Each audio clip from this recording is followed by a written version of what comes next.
But here we are, Moses. Ready for match number 1 on the final day of the split. We are here on day number 10, can you believe it? And yes, indeed, the plane path, rather, is relatively simple on that left-hand side of the map, going north to south. But if you're getting the Asnaya trying to get to Milta, Ghost Gaming is going to have to make some adjustments here early. Doubt we'll see anything too crazy coming out of these guys. We can see Envy has been varying their drops quite a bit lately. They're going to be dropping a little bit north, or a little bit farther north than they have been recently. Like, yesterday, they were even going to Milta Power, so switching it up a little bit. I was going to say, are we going to see any flexes? Anybody going towards military base this time around with an odd drop, specifically if you're going up towards that northeastern area? Not going to be able to cut it, but it's like we might have a couple of teams that could be dropping out here towards the end. Yeah, for Ghost Gaming, I think they'll be looking for vehicles along that northern side of the military base. Likely come across that Novo bridge and see if they can find their home in Milta. Maybe even decided to change things up a bit, as it looks like Noble Lazarus coming down to the military island as well. And Space Station Gaming and Wildcard getting a little close together there. Looks like they're all hunting the same vehicles, which could lead to a couple of love taps with some bumpers. Yeah, you never know. You never can tell. Looks like Ghost is going to drop here on the northern part of Military Island, try to get some vehicles to head to their normal location. But Noble Lazarus committing to Military Island, which has been relatively free of teams recently. I know Lazarus talking about wanting to play a little bit more on the safe edge before getting a little bit crazy, but we see our first circle pop. It's going to be a little bit farther to the south. Cloud9 dead in the center here. Well, it looks like Wildcard ended up with those vehicles. Space Station taking a couple of shots at him, and then the punches of frustration. No, they're not really frustrated. This is just what people do. I just like to make my own story, okay? That is a force of habit that has, I mean, it feels like it started long and time ago with the putting things up and punching just to keep an eye on things. As Geis only has a grenade here. No, he's got a UMP as well. So Vexel gonna be dodging his way out of here. Looks like he's just gonna get out of dodge here and make his run. Looking at United, a team that's in the relegation spots right now, but for them, they have 130 kills coming in today, which is by far more than anyone else in that relegation spot. They have the firepower, but they just have not been able to put together a strategy that gets them out of that mid-game bump that essentially gets them no points. Dying at 9th place so frequently is United. Oh, Vexel, you might have some trouble cutting out in front of you. Remember, he had to leave from United, forcing him out just a second ago, but VZ's already kind of waiting over here, doing a little bit of looting. If he hears anything happen around him, curious if he's going to be able to spin back around onto this. But I gotta say, Space Station Gaming having to make a lot of adaptations very early inside this round. Yeah, Vexel kind of sending it a little bit farther towards the east than we're used to seeing from him. And VZ might hear these footsteps here as Vexel's going to start creep walking. You can see VZ keeping an eye on the side of the walls. I believe he did hear something. Yeah, Vexel's going to have to step up now. He's got VZ bearing down on him right next to him. VZ might not even be aware that Vexel's there. Maybe hearing the steps now, and then the shots come out. It's going to be Vexel getting the opening barrage and taking down VZ. Quick 1v1 there from Vexel. Very well played by him, using that wall as cover, hiding his footsteps, rather, making sure that VZ had no idea where he was. So this is going to be a tough start for VG at the beginning of this game. Here we are with Simplicity in their home. They're over here next to school and apartments. They like to drop this lot. Already inside of Circle, but this is a team that tends to rotate at varying times, is kind of what I've noticed. Yeah. Like, some teams like to rotate extremely early, some a little bit later. Simplicity feels like almost every round's a little different with them. I mean, they're in a central spot relatively early, and in this case, they're going to have to come a little bit south. They can use that Potato Mountain region, come down around, find any spot. Cloud9's got a similar advantage in Pachinki, but a little bit more options for them as far as that first rotation. But for Simplicity to be here and also have such trouble in the mid-game, it's a little surprising to me. I mean, I think it's good for Simplicity, though. I mean, some of the trouble that they have had has been in their transitions, trying to get into Circle when they start off outside. So C9 is going to be an interesting one to keep an eye on, as well, as they usually make their way to their transition spot very early. Looks like they're going to be taking the hills just to the south of Pachinki, while Tempo has already made their way just to the west of C9 now. I love this. We talk about it so much with Tempo Storm and how they do this separated looting strategy and how crazy efficient they are at regrouping so fast and having a read on what's happening inside the circle. Yeah, Tempo has been tremendous. And again, being in the center zone gives them the option to be alive much longer. We have Sharky atop the time survived with nearly 14.5 hours. On the reverse end, looking at Noble, unfortunately in this case, not trying to pick on them, but for Fudge, he has half the time survived that Sharky does. That's a full day of NPL games that Fudge has been staring at the death screen. That is unfortunate. Well, it could be bad news for him right now, as it looks like Noble's going to be running right into SSG. Oh, boy. It's the caster curse. Not like this. Oh, barely making it past Smurf. ETAC is going to have to hit the gas, get away before Smurf can take him down, but it's going to be a full-on retreat there as Noble comes to a stop at the head of the bridge. Noble managing to regroup with everybody. Smurf still just taking a couple of firing shots at him. Just getting a little bit of separation, but now Smurf aware that he's going to have some neighbors right over here next to him. Not necessarily the happiest being in this spot. Keep in mind, Space Station Gaming still very separated. We saw Vexel go on his journey a little while ago to get that kill on Vicious Gaming. Well, we remember from the very beginning of the game, Wildcard dropping right on top of Space Station, stealing all the vehicles. So Space Station, no real vehicles to speak of right now. That's why Smurf is going to hoof it on out of there as fast as he can. As Fudge coming in here to try to see if he can maybe get an angle on this gas station. I really like this play coming out from Noble, aware, hey, we only got shot from one person. Let's see if we may regroup over here, get a free kill out of it. Smurf very aware that he's in a hazardous spot, just retreating out. It's not normal for Space Station to be taking these early game fights. So seeing this this reaction from Smurf to just back away, that's the smart move for them.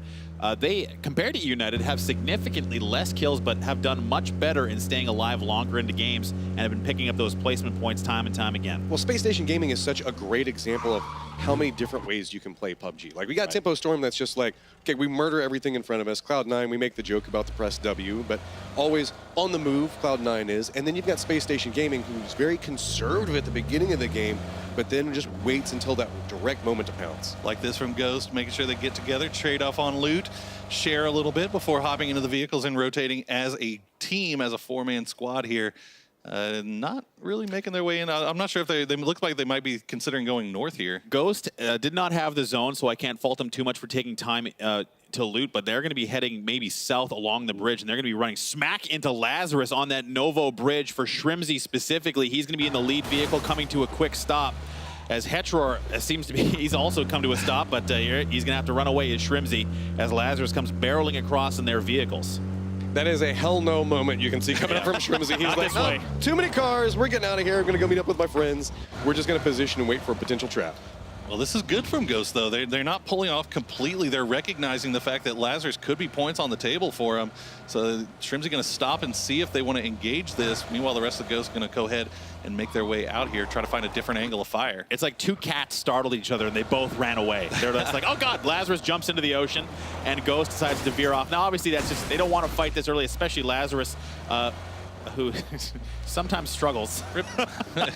Well, I mean, and I appreciate what they're doing here. Lazarus, they have left 3 at the bridge. They sent 1 off to the west in Sub-Zero to kind of scout out what Ghost might be doing. But whoa, uh-oh. It's like a turtle. It's flipped over on its back. It's like, no, okay, we just got to leave that there. This is just, they spooked themselves, gone bad to worse. Yeah. Not a lot. It cost them 2 vehicles. I think Sub-Zero ditched his vehicle, or one of them ditched their vehicle in the water as well. So that's 2 vehicles lost, I think, for Lazarus as somehow Ghost did damage to them without even looking at them directly. Well, it looks like Ghost is going to find a nice little spot here. They've gotten just ahead of Lazarus. They do have E-United and 1 member of SSG off to the east, as well as VG. It looks like Tempo going to be regrouping just to the southwest of Pachinki. They have a couple of members of SSG fairly close, but nothing too dangerous so far. I mean, it's Tempo Storm. They know this area so well. They're essentially playing in their backyard right now. They know which buildings are strong, at which stage. That's one of the fun things about watching this team. Look at the way Tempo Storm's got themselves set up. They've come across Space Station Gaming to their north, but I don't think they've noticed each other just yet. Space Station Gaming having to move a little bit more towards the center early with the pressure they were receiving in their loot spot. But they are pretty spread out here, Matt, with Vexel and D-Master nowhere near where Win and Smurf are. Well, there's just this chaos factor that's happening on the other side of the circle where we've got, you can see the split that's coming through with the 2 from Space Station Gaming. We've got D-Master, Vexel still in his home where he got that kill, but then Ghost based off that rotation from Lazarus, and then 2 members of E-United over here as well. So it's a very hazardous place for a lot of these teams to be. Speaking of hazards, looks like Wildcard might be driving down a hill that they might not want to drive down. The Wildcard taking their time to make it into this first circle. Now the second circle has popped. They're going to try to make their way past. I think they know that Tempo does prefer to stop at this compound, so they want to check out and see if maybe they can get a few shots. Oh, Extreme goes down. What a shot from Dre. Really nice looking shots there from Dre with that Mini 14. Picks off Extreme out of the vehicle, I believe, and he's not going to be able to be saved. Unless, Sharp Shot's going to come back and try and risk it. And Tempo, they might get greedy here, I should say, as Zampa gets forward in the position. And Tempo's got enough of a lead that they could take this fight. It's too long of a distance to cross. They'll get the res up in that amount of time, and I'm willing to bet everybody's just going to retreat back just a second, use the other vehicle for cover, escape back out, use the hillside. You can see the fact that they were contemplating it, but it would have just taken too long and put them in a hazard spot, because then all of a sudden there would have been a vehicle rolling down the hill in front of you. Now, good from Wildcard to go ahead and get that res and not leave themselves a man down. Realizing that they did have the opportunity. Here's Vexel all by himself. Can he do it? Gets the spray off, gonna go for the flush onto it, but now everybody from Ghost aware of his position. You can see that instantly replaying around this. Molotov's gonna come through and it's gonna do a little bit of damage to it. So now Vexel in a little bit of a troubled spot. He's got himself 2 kills at this stage already, but you can see Ghost trying to figure out, okay, are there any other members here? That's kind of why the stall has come into play. They're assuming that Space Station Gaming usually runs as a pack together at this stage, and they're thinking, okay, there's got to be at least a couple more players here. Where are they at? In this situation, it's an unfortunate loss for Ghost early in this game as Drassel just gets surprised by Vexel.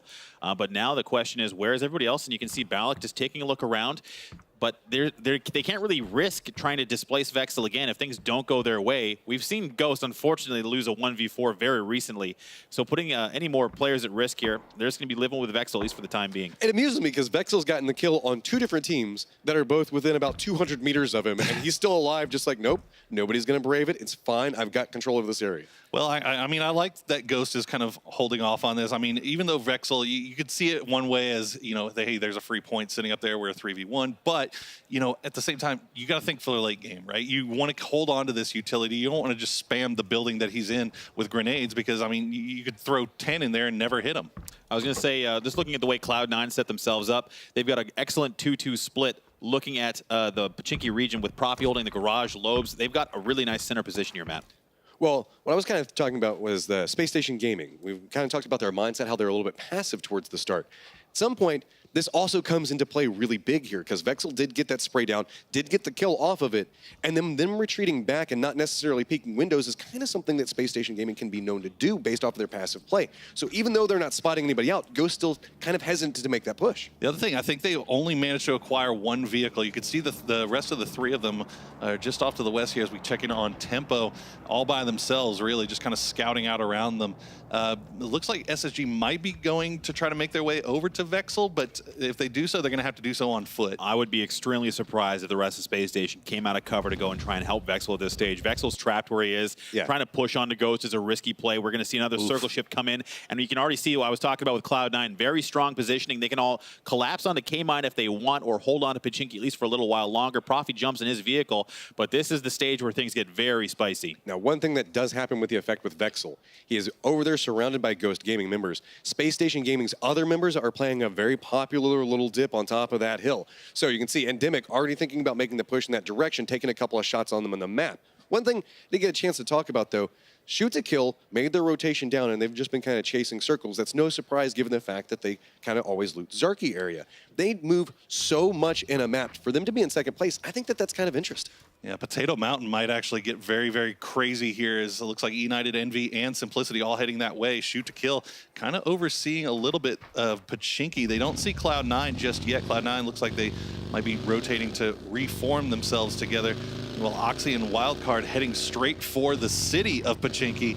That is it's an interesting play there. Yeah, looks like they ran into each other, actually. Oxy and Wildcard both seem like they chose the southeastern tip of Pachinki and have crashed up on top of each other. So with that, a couple of shots coming back and forth as Tempo Storm is making their way towards the circle now. Oh my God, Endemic. Clearly destroying Lazarus elsewhere on the map. And for Envy and the rest of the squad, they're going to have United bearing down on them very shortly. Tempo Storm, no pressure in their area right now. They've got Noble coming in from the western side. So if you're Tempo Storm, maybe picking up a kill in rotation here would be the key. We talk about the strength of this hill a lot, specifically this little hillside right to the south of Pachinki. You can see how it can really dictate a lot of these rotations. Tempo Storm already spotted out the rotation from Noble, and that's just going to be an easy flush back over onto that. Fudge gets taken down. Boom in a little bit of a dangerous spot. Remember, we did see Noble yesterday manage to roll up and surprise Tempo Storm as they were making a rotation and full-on wipe them. So now a little bit of vengeance coming down as Boom's going to get taken down as well. Tempo Storm in firm control of this location. The Storm Cloud remembers from yesterday. They know it's Noble. They know they feel confident in this fight. They're already going to take out 2. It looks like Walt Jr. is going to manage to escape. Idacula's still on foot, though. off on a different angle, kind of by himself. You can see he had to like just play off of this. He's in just necessarily next to a tree right now. I think that Maluk might be aware of where he's at. Adaculus just trying to get some type of safe zone around him, but surely he has to know Tempo Storm's going to be moving into the circle as well. So very, very hazardous. As you can see, everybody from Tempo Storm still looking down this hillside. That's why Adaculus is playing every single piece of cover he can. It's a cat and mouse game right now. Well, I know who the cat is in this case, as Walt Jr. arrives right on top of Purdy Curdy. The nade comes out, and that's likely going to do it for Walt as it bounces right up next to him. Yep. Yes, indeed, Walt is down. Unfortunately, still trying to break that 1,000 damage mark is Walt Jr. after 12 games. Noble not having a good start to this game, and for Walt, he's got no help coming, Matt. I mean, shoot to kill. They just got control over this area. That's kind of rough for Noble. You try to make a pass, and you're like, okay, we're going to go just trying to make our way inside the safe zone. Tempo Storm there? No, okay. Oh, that's shoot to kill. Let's just run into team number 1 and team number 2 on our rotation. That's Talk about out of the frying pan into the fire. As our new circle has popped, it's going to go a little bit south. A little bit of Pachinki still going to be involved here. Cloud9 trying to make their way out, but they're under a lot of fire here. As we see Adaculus still going to stay alive. Tempo more concerned about getting into this circle than they are about finishing off this last kill. Well, with this new circle, there's a lot of hillside. There's a lot of that Pachinki fields that's in play. There's a little bit of Pachinki as well. So real estate is going to be a big factor inside of this, and it looks like Tempo Storm might be thinking about playing one of the little hills off to the side of this. I like this. Not one of the more popular locations, but absolutely amazing sightlines. This is a good spot for Tempo. Maluk comes in just to see what he can find. It looks like the rest of Tempo Storm has decided to wait at least a little while to see if they can clean up that extra kill. They're going to want to pick up points where they can, but for Cloud9, they've collapsed onto K-Mine, and that northern side is going to be a disaster as Hetror takes a couple of shots at Alo. Tempt Fate trying to push back over towards this area. A lot of damage coming through as High Pot goes down, and Civil just goes ahead and goes for the flush onto that. That's already an early casualty coming out from Tempt Fate. Shoot to kill is just holding down this location. Keep in mind, this is not inside the safe zone, so shoot to kill, Tempt Fate still going to have to rotate. Naturally, we can see shoot to kill can just rotate a little bit down to the south, still choose to play around Pachinki, but that is very, very dangerous, as then they have to try to leave whenever there's so many people alive. Yeah, it does look like Tempo did find Adaculus, so that's going to be Noble going out first. Here's Tempt Fate, as you said, pulling off of this, maybe trying to go back, find if they had any vehicles back there at the compound they previously occupied, maybe try to go for a little bit longer rotate here, as Simplicity still creeping up around Potato Mountain. E United already down low here with a fight with Envy. They've got Envy right up in front of them. This could be a three-way fight just right across this hillside. Simplicity is separating out a little bit more. Pentalol still playing along the back. Let's add in another factor. As you can also see, Smoking Aces is slowly creeping up on a different angle for it. E United has control of the top of the hill, but there are just so many contenders that are coming up back behind him. Simplicity gets the shot on it, guys. Taylor J's taking a ton of damage as well, and is going to go down in that. Now that's going to draw everybody's attention as Smoking Aces starting to make a push on the other side of it, and really E United just gets torn apart by two different teams. That was so fast for United. Came apart so quickly. A team that's vying for that escape from relegation, get no chance to move around. Simplicity now is going to have to try and figure out a way to get either around or through Smoking Aces. They've got a nice little sight line here, and they have the zone advantage. Envy smartly making their way south. They've avoided this pressure cooker. I mean, well, Envy and VG as well, gatekeeping Smoking Aces and Simplicity at the same time. You got to imagine Ghost loves seeing E United go out early, but they hate seeing those kills go over to Simplicity. Pentalol does see Smoking Aces over there and is trying to make a play around it. Cherry Poppins has a beat back over on Linksy. He's going to go down. That's going to be an easy flush back over. Wooly gets spotted out as well. Simplicity got the kills over onto E United, but remember, Smoking Aces did as well. Finally, a little bit of retaliation back as Define Legit is down and out. Cherry Poppins is bleeding out as well. So a push coming out from Pentalol. He knows this could be the opportunity, but Envy, remember, they were way down on that other angle, taking the shots back up, and Pentalol is just walking up, mopping up what points and members that he can. But look, Envy now has a beat back over onto him. Pentalol should probably start hearing the footsteps around him, but so many bullets are raining out from Envy right next to him. Crow still just trying to make the play around it. Can Pentalol get this? And no, he cannot. Smoking Aces in a lot of trouble, though. That is not good news for Simplicity. They go out so early here with, I think, only 2 kills. Meanwhile, Ghost still alive, still have 3 strong, and they're in the circle. And Vexel's there as well. Somehow Vexel is still alive. The unofficial 4th member. He's just over there like, hey, this is my home. None of them have moved. They've all been in this this little compound for the longest time. But again, the north side is getting the short end of the stick. They're going to have to come south. Envy did a good job of picking up kills on that mountain. They've lost that fight so many times in the past, getting caught up in that pressure cooker that happens on the northeast. But they've smartly picked up some points, and they're headed south to the circle. But here's the problem for a couple of teams. We have Pachinki no longer in this circle. You can see Tempo Storm's already getting on an angle to where they're looking back over towards Space Station Gaming and has a sight line on Pachinki. We've got Shoot to Kill, Wildcard, Oxy, and Y-Temp Fate all trapped over there. Look at all the markers in the distance. Those guys all have to separate out and somehow cross the Pachinki fields to make it to where all the other teams are already set up. Tempo has oversight over all of this too from the top of that hill, but right now their attention is drawn towards Space Station Gaming, who is right across the hill from them. Tempo needs to kind of decide what they want to see here. Wildcard gonna take out Purdy Curdy. Sharp shot with some nice shots onto that. Halo's just right at the forefront, trying to throw in through a couple of grenades through those windows. But you can see everybody on Wildcard's also starting to ready a little bit of utility as well. Purdy Curdy's taking a lot of damage from that grenade that comes through. Uncivil has to be very cautious as well. Adam's way off on the distance. You can see Extreme's taking a couple of shots over towards him, and everything's connecting just a little bit. But the whole time this is going on, keep in mind, everybody is moving around back behind this. You can see Y-Tip Fate slowly starting to make the cross back over here. Wildcard alive. Those grenades are starting to rain down on so many different angles, though. Purdy Curdy's alive. Look at this play come out from Uncivil's right at the forefront of this, trying to get what damage they can off onto it, but everybody still has to separate out. Here comes the blue, and it's just damage taking through as Y-Temp Fate is mopping up so many members, but they get caught out by Wildcard as the body just drops. That was a really intense fight, and it's basically mutually assured destruction here. Alo is going to try and escape the zone. His team has taken a ton of damage. Wildcard, basically the victors, but now they're going to be rewarded with running into an empty field. Alo taking some shots, but the zone will get him. Actually, rather, that's Wildcard turning around and fighting back, and now it's Dre taking the shots at Wildcard. Tempo Storm looking back up. We talked about the positioning a second ago. They have the angle. Sure, you can see Wildcard did win Pachinki, but at what cost? Is now Tempo Storm is just making their life so miserable, just trying to get over to that shack in some form of safety. Sharp Shot still needs to make quite a bit more distance, about 50 or so meters with so many teams looking at him. Here comes the blue, and that's going to be it. He's going to have to run right up in front of this. Is anybody going to look back over in the angle? And yep, Tempo Storm still holding it. Tries to deny the points, but no, Dre says he's going to take it.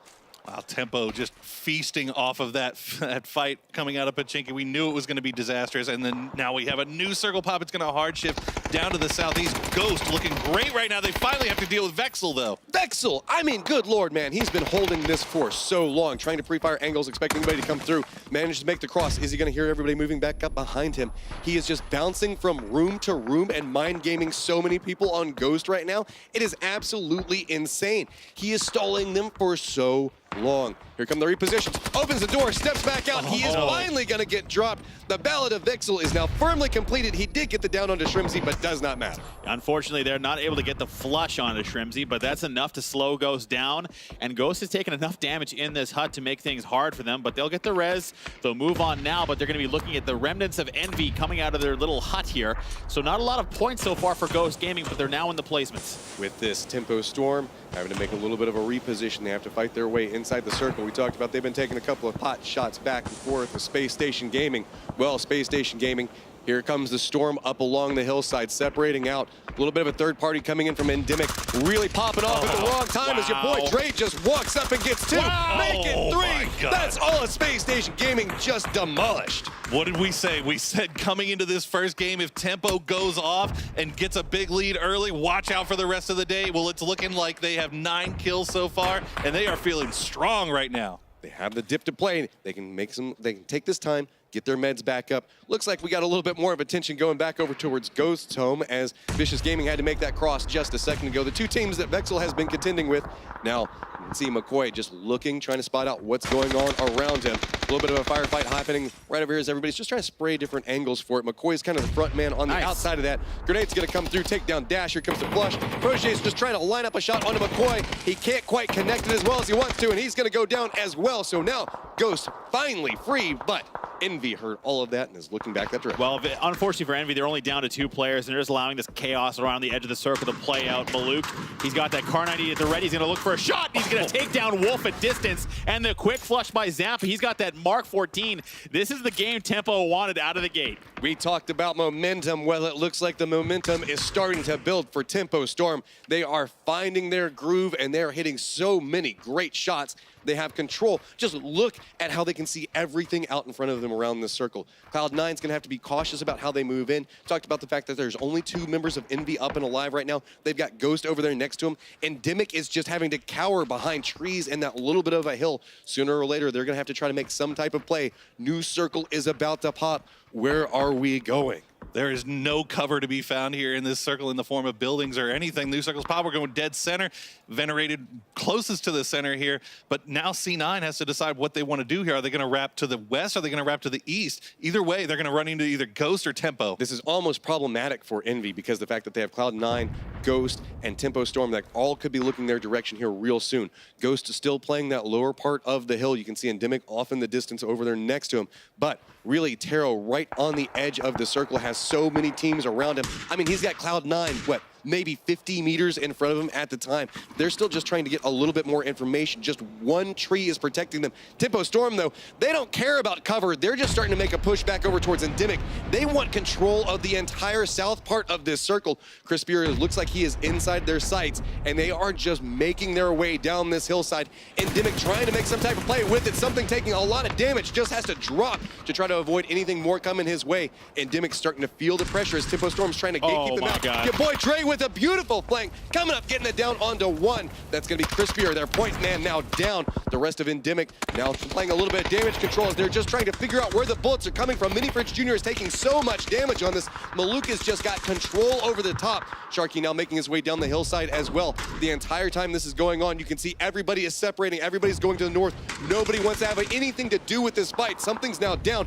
Just Mini Fridge Jr., the last member remaining for Endemic at this point, throws up a grenade, praying that he can get something out of it, but Tempo Storm slowly making their way down.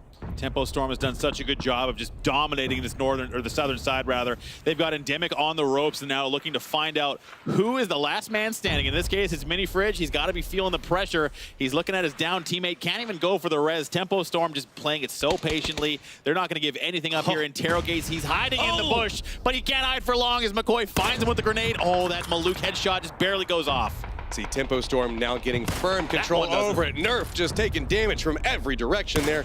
He's just going to be easily flushed out with that car 98. 13 kills. That's going to be Endemic taking a lot more damage over there. Ghost now caught in between Cloud9 and Tempo Storm. Looks like they've decided that they want to go back over towards the Cloud9 side of this. McCoy, Balak still just playing along that hillside. Shrimzy is down for them at the time. So Cloud9 starting to make a little bit of play. He's going to get spotted out, and that's going to be K-Mind going down. Cloud9 is eliminated in 3rd. So now we have 2 teams remaining. It's going to be Ghost and Tempo Storm, and Tempo Storm knows where the fight was happening at. Maluk walks up, does a lot of damage onto Balak. Now the rest of members of Ghost, they don't have time to med. They don't have time to do anything with this. So now your boy Dre's just trying to go for that push, gives away his position. Now the time finally comes out. They can get the meds off, but it does not matter as Maluk still continues to push off to the side. A lot of damage comes back over towards Maluk. He has to drop down. Your boy Dre goes down inside of that exchange as well. Shrimzy, McCoy, both at about half life, just looking for where Tempo Storm could be pushing from. Zampa doing a long rotate out and around. Sharky still holding this position. You can see McCoy trying to make his way into the safe zone.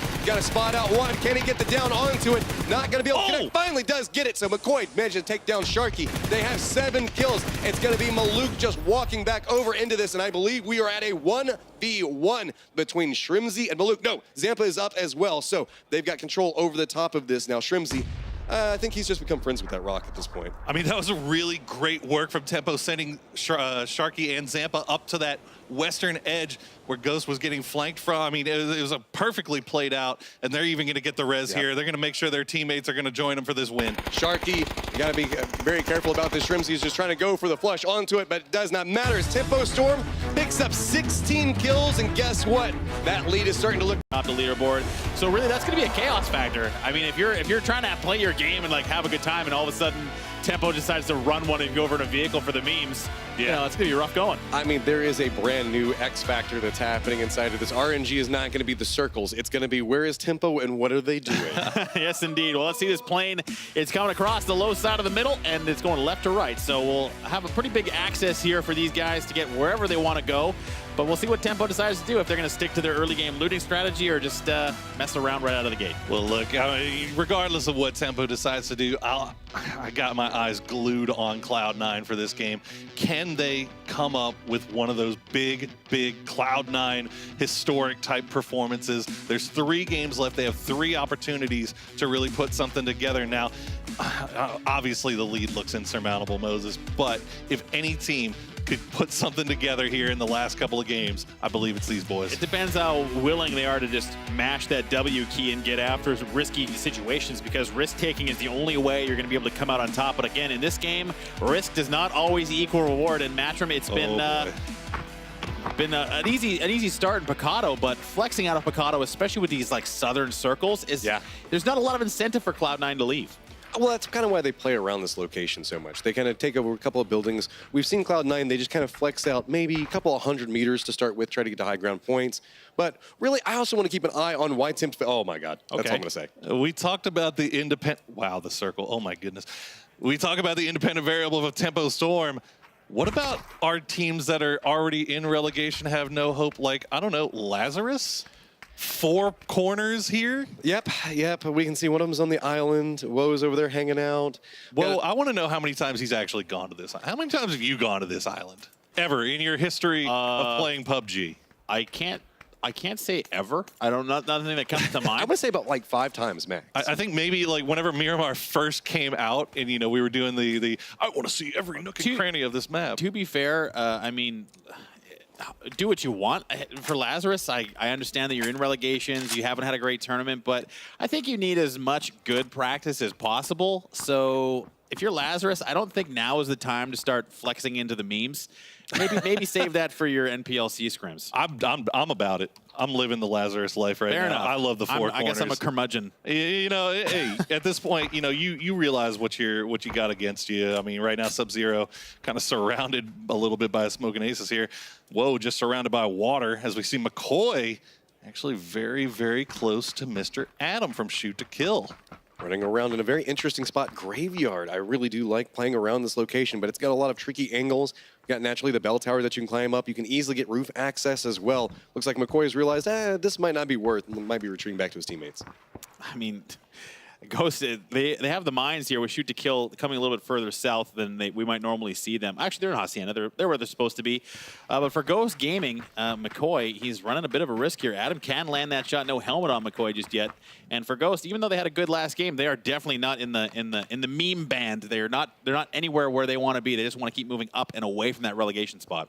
I'm curious. You know, we briefly touched on it by saying, oh my God, it's ridiculous. But this circle, this circle, of all the circles to get when you have so much riding on the line as far as relegation goes, as far as top 4 goes, do you think that having a circle like this makes it more or less likely that a random team might end up getting a boat ton of kills and a win here? Well, one thing I'm going to be keeping an eye on is YTIM's fate. We talked about it. They're right in that spot. They could potentially reach up and touch 4th spot, and they drop down towards the south. This could be a great game for them. Yeah, they're 22 points out, Matt, and really for them, they got to find any levels of kills. As VZ, he's trying to find his kill onto K-Mine, trying to do all that damage to his Bronco.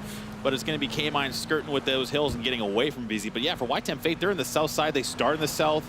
They can come down and try and catch teams in rotation. Normally in this case, that might be a team like Wildcard, maybe Endemic. But this is kind of a chaotic lobby now. See, I see y'all. Y'all don't want to commit to answering my question, so you're just going to completely skirt the issue. You said, you're like, do you think that it's going to be a random fate? Okay. YTIM Fate is inside the circle already. They're in 5th spot.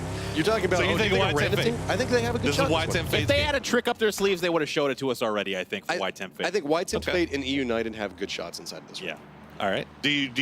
How about committing to the island? Do you commit to the island? No, you can't. Not in this case. I mean, we've seen these circles, at least in public play, whenever we do get Miramar, to go all the way south in these situations. But, I mean, teams are still going to stick to that center strategy. United's going to be no different. Cloud9 coming south as well. Envy is still gunning, man. They don't want to let go of this thing. They can put up 25+ point performances now and again. I think they've kind of fallen off the honeymoon wagon, but if you're Envy, you're still vying for that first place spot. One thing to note as well is whenever things kind of go sideways and everybody has to do the hashtag adapt to some crazy circles, Shoot to Kill, who always has this game plan for what feels like everything, they tend to do quite well in really random circles like this. That is true. That is true. I mean, I think that we got to keep an eye on the little areas close to bridges here, just in case something wild ass does happen. I think you got to kind of take that position where you can cross over as quickly as possible. One thing to note, though, Y10 Fate on this little peninsula here, out of all the teams in the NPL, Y10 Fate the only team that has not once entered the water. They have 0 time swimming. And I wasn't about to call them an old meta team. Well, there you go. Uh-oh, Interrogate under some pressure here from Dill Hero from range. He's already lost a couple of tires. He's going to throw the smoke out and get a little heal on here. He's got Moody just off to the side here, so he should be safe. Interrogate. Maybe not. Oh, if he can escape this, he might have to use some more heals. Oh, no. And he's not going to make it. Intero, just as a quick update for you guys, the most heals used overtaking Profi, and there's an example why. Sometimes finding himself in a place he doesn't want to be, taking lots of damage. Now, see where I was like, he's caterpillaring. They're in a good spot for this game. Look at the control that they have over this zone. Well, this is big news for E United, though, as well, because they could stand to pick up a couple of points here and there. Already got the down on Interrogate. Looks like Moody's just going to go ahead and bail off of this, or maybe rejoin Venerated, maybe try to go and get a res. Nope, there it is. Interrogate gone down. That's E United getting 1 point. Kind of I mean, Tero seemed a little bit out of position there. Didn't see how he got there, but regardless, for Tero, he'll be spending this game looking at his teammates running around for Moody. It's been a big step back into the NPL for him. He's matched all of the statistical categories of a superstar at this stage, putting a lot. But for Envy, I still think they have a few kinks to work out. Yeah, I mean, they had a great first week, right? The first day in particular, I mean, they picked up so much ground, managed to get top 4 off of that one day, and then they've just kind of been treading water since. Meanwhile, Y10 Fate, it's still in striking distance, but Envy performing just well enough to keep that top 4, and it'd be nice to see them go to one of these big international events. It's been a while since we've seen Envy at one of those. I can't remember if they ever have. Really hard. Has Envy ever? I don't think they've ever gotten an invite. I don't think so either. Well, I mean, it's a historic.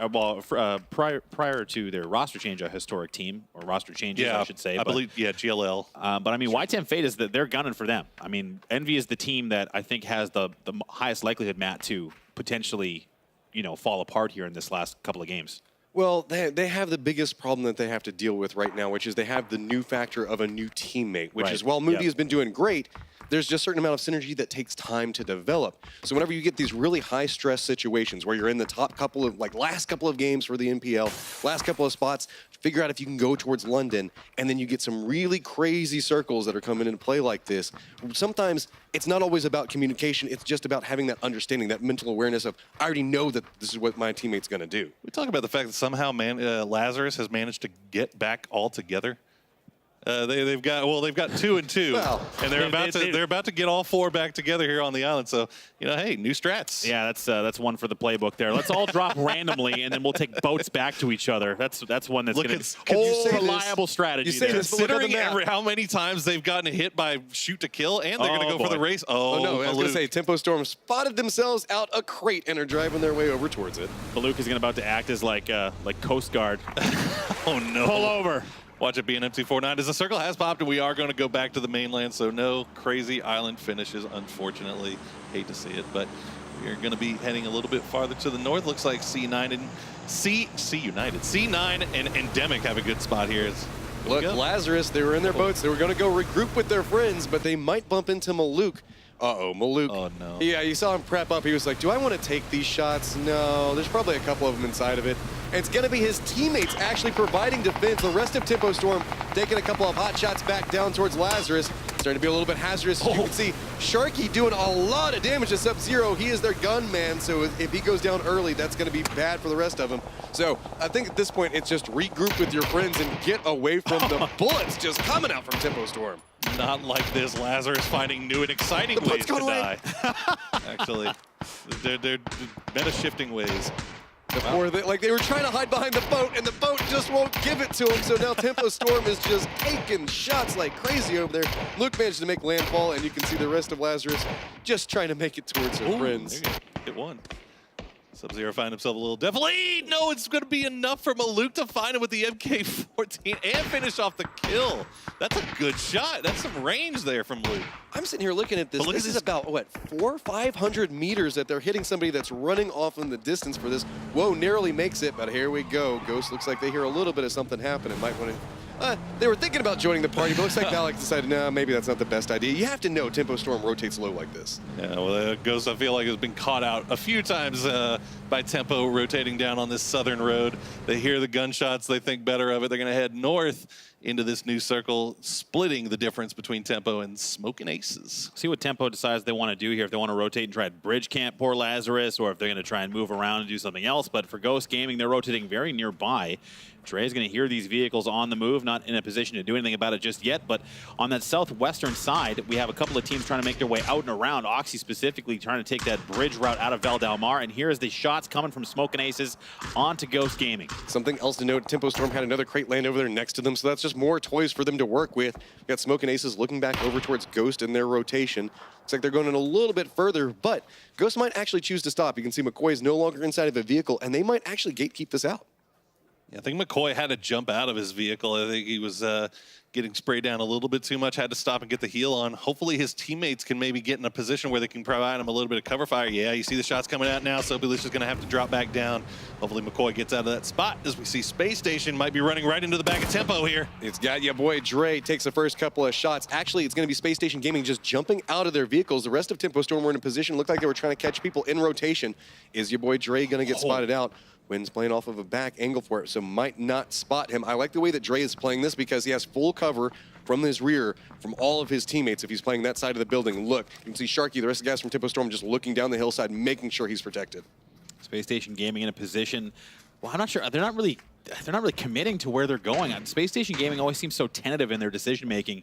We saw last game, Vexel, the only guy collecting points from kills, whereas the rest of his squad was just kind of wiped prone in a field, no real position to react. So for Space Station Gaming, they got to find some sort of team mantra, some idea that they can stick to, because look at this, they're just in this big pack of players. Well, it's making a mess. Tempo Storm being in this position, taking these shots, is really forcing Smoking Aces, Ghost, and Space Station Gaming to all kind of reposition, and now Space Station Gaming, being the last crew to come in, is going to be running through a gauntlet of 8 players just waiting for them. And that Trimsy making his push back down this hillside. You can see Wynn still playing around the outside of this. Everybody from Ghost is starting to have more and more people. They were in the right spot to catch everybody as they made this crash in. Vexel's going to be coming up right back behind this. So now everybody from Ghost trying to rally and get ready from the push that's going to be coming from Space Station Gaming. Wynn just trying to get a little bit more health up. Well, it's not like Ghost is particularly adept at these situations where they have someone in their midst potentially 1v4ing. Oh! Speaking of which, McCoy is going to find the first shot on the D-Master, sleeping a little bit there as McCoy jumps out on the balcony, not watching the angle, so D-Master quick flush there, and now Space Station Gaming is going to have to react.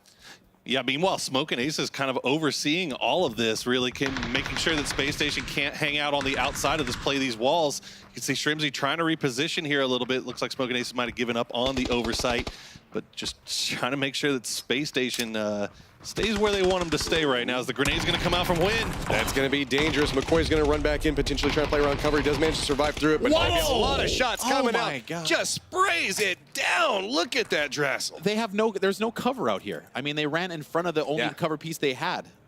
Man. Still, at the end of the day, big boy plays coming out of Ghost. They realize that they still have a lot of work to do as far as climbing and securing that top 10 spot.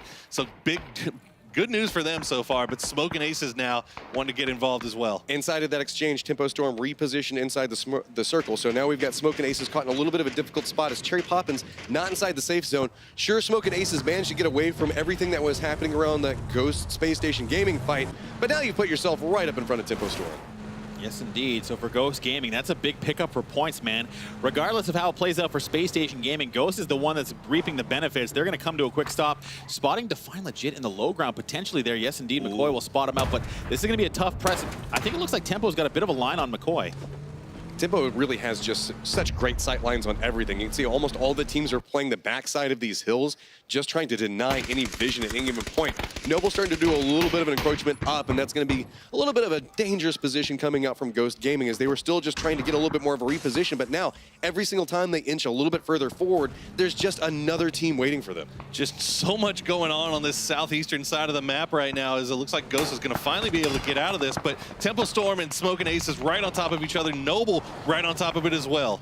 Envy's running a 2-2 split along this location. Drassel hops out. You can hear the firefight. You can see way off in the distance. It's going to be one of the other members from Envy. Sharky just on the hunt right now, looking for more members of Smoking Aces. He's got Define Legit right up in front of him. He's just got to be very careful cresting these hills, because remember, Cherry Poppins was late to this party, so he's still playing a very high ground position, taking the shots back over to Sharky, forcing him to reposition off of it. But no, Sharky just steps back up, sees Crow, trying to get a little bit of damage off, but Sharky takes about half of his life. Everybody's looking back up towards Cherry Poppins. It's a great flank coming out from two of the members from Tempo Storm, but it's so hard to get the angle off onto this. I'm liking the way that they've set themselves up here in the low ground, but for Smoke and Aces, they often have trouble getting past Tempo Storm in these team fights. We've got Sopalicious in a little bit of trouble here. Cherry Poppins trying to go for a reposition. Tempo Storm is just starting to take control over this area. We say that so often, but look, Cherry Poppins now down, Sopalicious in a lot of trouble, and everybody from Tempo Storm just seems to know where it's at. Look at the discipline coming out from them, not even going for real flushes at this point until they really just have to, and they know they've got complete and utter dominance of this fight. Sopalicious just hiding next to Hay Bales going, which angle are they going to come from? It's a matter of a guessing game for him. He just has to expect it. You can see they Zampa might go for a pan here. starting to make their way through. A couple of shots now coming through. Maluk's going to take a little bit of damage on that, but that's going to give away his position. Sopalicious, you've just got a flood of people coming after you, and Zampa's going to walk up and take that one. The disrespect. Jeez, I mean, they just swarmed him there. But while all this is going on, the new circle has popped. It's going to go hard to the southeast, so they had the time to really finish out this fight as much as they want. Meanwhile, Noble just off to the north, not really getting involved, but you can see in the kill feed, Vicious Gaming now getting involved in a fight with E United. We've got Vicious Gaming over here next to Wildcard, as well as E United on exchange back and forth off of this. Dash gets taken out. Shiru's trying to prep the grenade, but you can see that Fried is already on the move. He's in a little bit of trouble. He still needs to make his way inside the safe zone, but you can see E United just holding the angle so that way nobody from Vicious Gaming or Wildcard can even move behind their rocks. So now you can see with this, a little bit of a position coming out of play. You can see E United starting to go for a little bit of a flank off to the side of it. Shoot to kill starting to make their way back up, and it always seems like it's shoot to kill and Endemic just bumping into each other as they try to cross. So much utility is being played off of this. Something's got Adam right up into his face. So it's just trying to get a nade off on this angle, but you can see retaliation nades coming back from shoot to kill.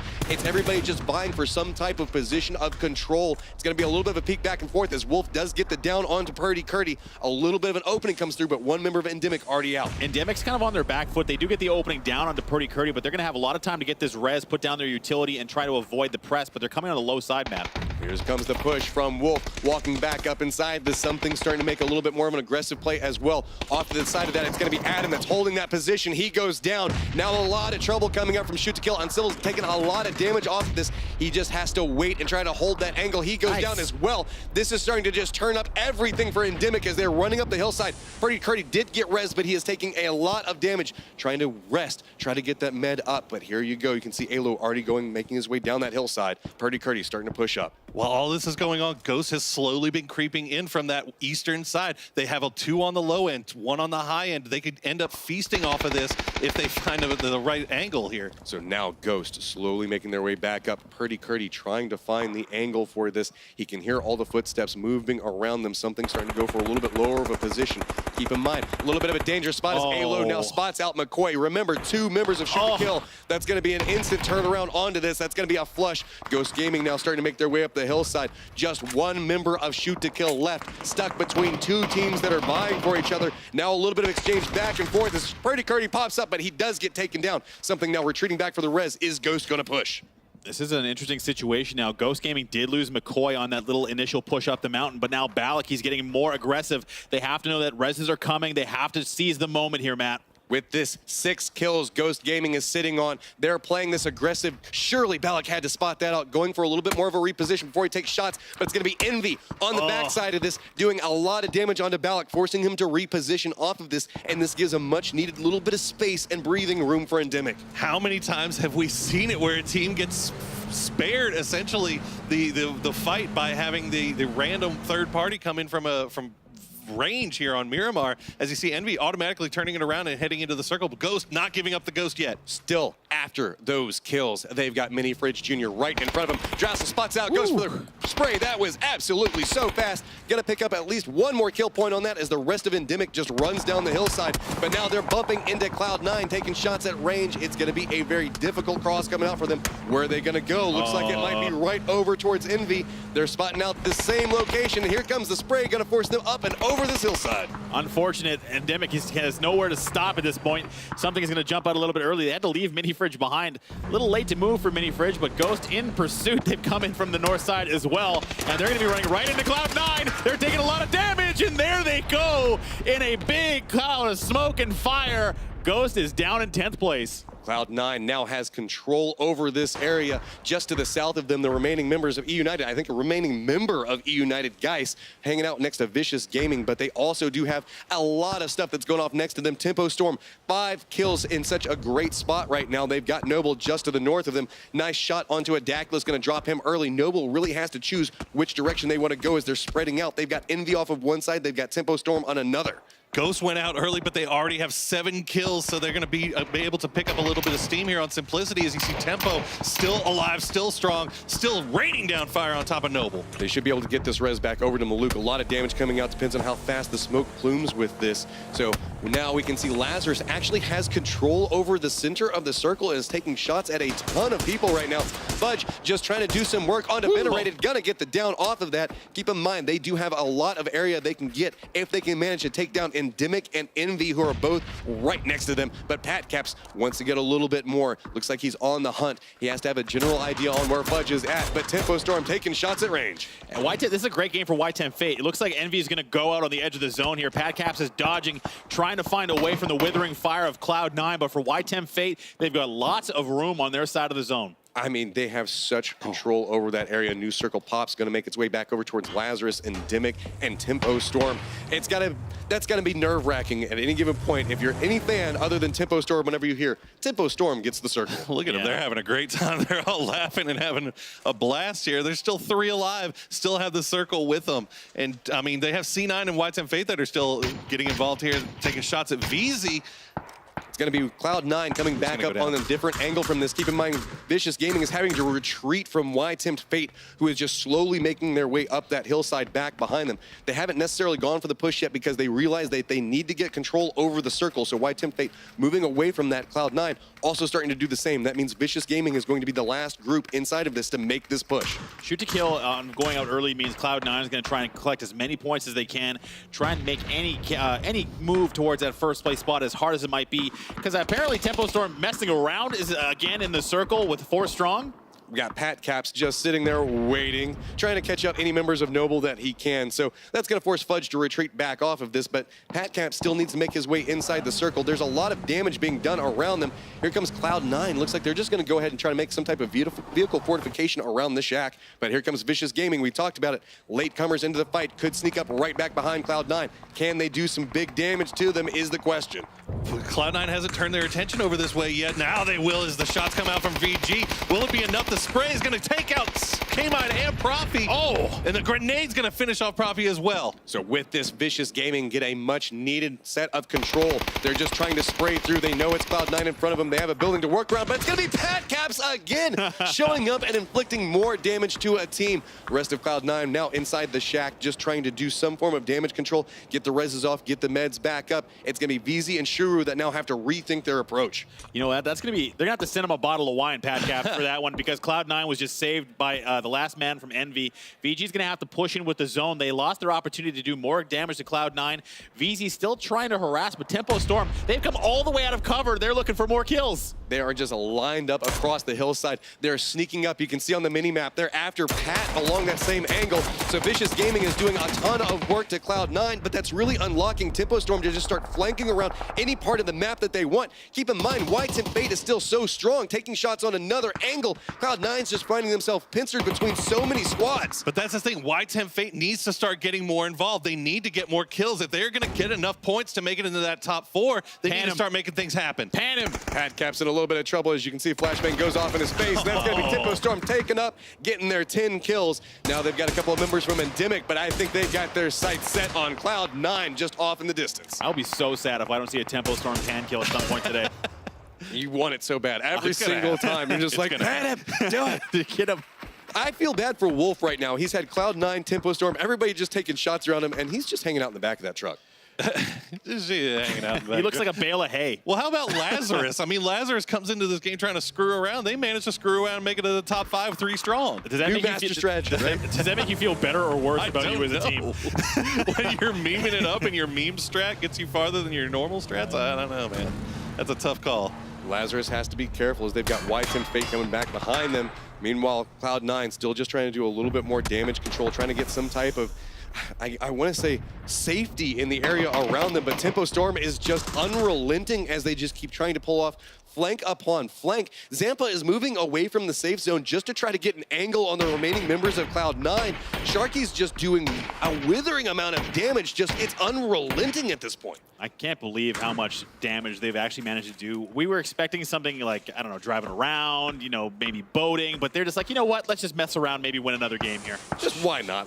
What happens whenever they win another game? I just kind of curious because they were wanting to have fun with this one, but that's going to be Zampa getting some nice shots onto Nerf. Everybody from Cloud9 just kind of huddled back there, and again, still we see Wolf just hanging out. At some point, he doesn't even have to move. He's inside the safe zone, but I'm willing to bet, oh, no, that's going to be a long-range grenade back over towards Cloud9. I was thinking maybe they might have an idea that he's there. Wolf. Could he pop up at any given point? Wolf Here's save it us all. happening around him. Is he going to take any shots? Pan this one. Looks like he's starting to get a little bit more aggressive. He's still got his pan, so he might go for it. There's going to be the spray, and it's going to be a lot of the truck taking that. Wolf steps up and gets down by Sharky, and Tempo Storm's like, hey, thanks, we'll take that point for you. Now Cloud9 did manage to get a little bit of space, but walks him down to Lazarus. But look at all these kills that are getting taken up here, and YTIM Fate isn't getting any of them. Of all the people left in this lobby, the people that need the kills the most, that need the points the most, are YTIM Fate, and they're not getting involved in any of this. This is coming up beautiful for YTIM Fate, though. Keep in mind, they're playing the other side of this fight. K-Mine in a lot of trouble. Hetro's just going to spray him down from back behind, as again, YTIM Fate just getting more and more control of the area. Finally, everybody looks back their direction. Hetro takes a lot of damage, but Lazarus just gets demolished between the two teams.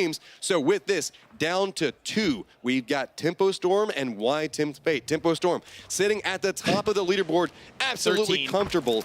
But YTIM Fate, who wants so badly to manage to get into that top 4 spot, they're presently in 5th. They need some big games. Could this be it? You know, for YTIM Fate, I hate to say it, but I don't think 7 kills is enough for them right now. They needed to have been a little bit more active earlier. Yes, it would have been a risk, but this team needs to take risks if they have any hope of breaking into that top 4 and going to London. Well, I mean, with this, it's going to be Tempo Storm that's taking so many points. They're already confirmed inside of that. Yeah. So that almost kind of works for them as well. YTIM Fate doing a little bit of a separation now. As you can see, Baja walk out way off on that back angle.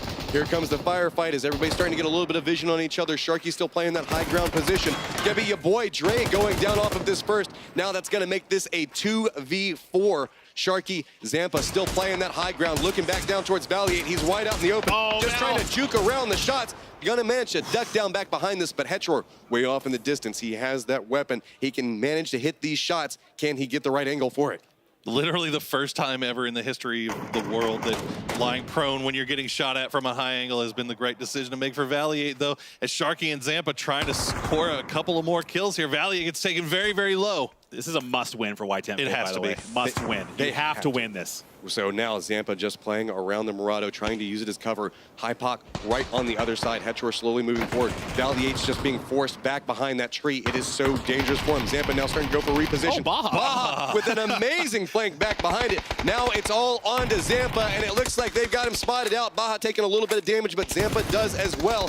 Zampa's just trying to fight himself out of this little ditch as everybody from YTIM Fate is around him. He goes for the drop shot, gets one, but cannot get the second one. YTIM Fate with 10 kills managed to make themselves a round victor. They were out by 22 points going into this game. That's a 20-point game for them right there. Obviously, we're not going to know. We're going to have to try to do the math ourselves. No, honestly, I'm not doing the math. I absolutely love it. I want to have that hype ready to go. White's have faced a big 20-point game. They're going to do a lot to catch up with Envy. But look at Envy. Envy actually finishing in 6th with 3 kills as well. So, I mean, they're getting points to move themselves up. But White's have faced a big chunk of that lead has been cut down. Envy's been a little shaky today, and I think the pressure's starting to get to them. And with that 4th place spot, they're guarding it just as heavily as Tempo Storm is guarding first. So for White Temp Fate, this is another move in the right direction, and they're still too stressful, I guess is what I'm trying to say. No, for sure, especially when you only have 2 games left, and here's going to be 1. We're going to Miramar. Somebody get your Miramans. We're getting in the plane. We're going northwest to southeast.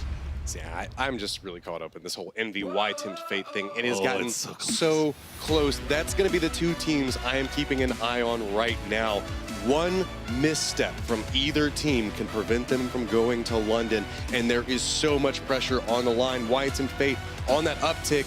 Envy kind of didn't see much out of them in that last round, and I still want to. No, it's whatever confidence that they came into last week with seems to have evaporated somewhat in this week. Maybe the pressure of trying to make it into that top 4, trying to really hold on to that top 4. Holding on to spots is a lot more stressful, I think, than sometimes chasing those spots. Because you know what you have to do to chase, but in order to hold it, I mean, you maybe change your play style. Again, that conservative behavior might cost you for them. Yeah, I mean, look, you got the 2 people that are in desperate need of holding on to their spot, Envy and Simplicity. Both of them responding kind of in a rough way. I mean, we did come into today with Tempo trying to hold on to their spot. They responded pretty positively, I'd say. I almost feel like Tempo, the more pressure that gets thrown their way, the stronger they become. Right. They're like the anime protagonist of the NPL. It's like anytime somebody takes a shot at them, they just power up a little bit more. And what is happening? Looks like we're still seeing the return of the 4 quarters, but not going to come out for Sub-Zero too well. I mean, it worked really well for Lazarus last game. Well, I don't think they actually did it this time around. They seem to be all together, but in that case, it was just a pure rush for a gun, as that's early game PUBG for you, literally in some cases if you're playing in the pub games.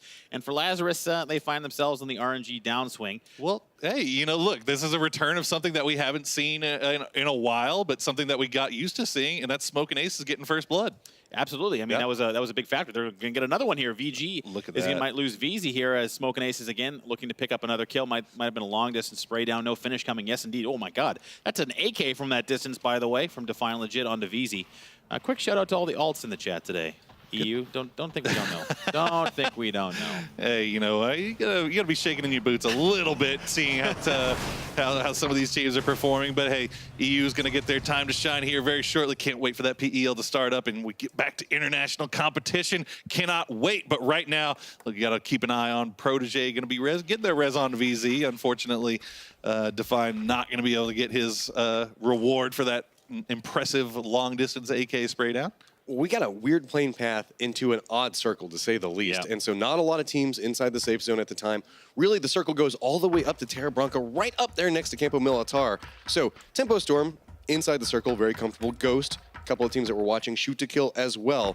But teams like Tempt Fate, Envy doesn't have too far away to go, but really I'm going to be keeping an eye on how does Endemic, Tempt Fate, Wildcard, how do they maneuver around this?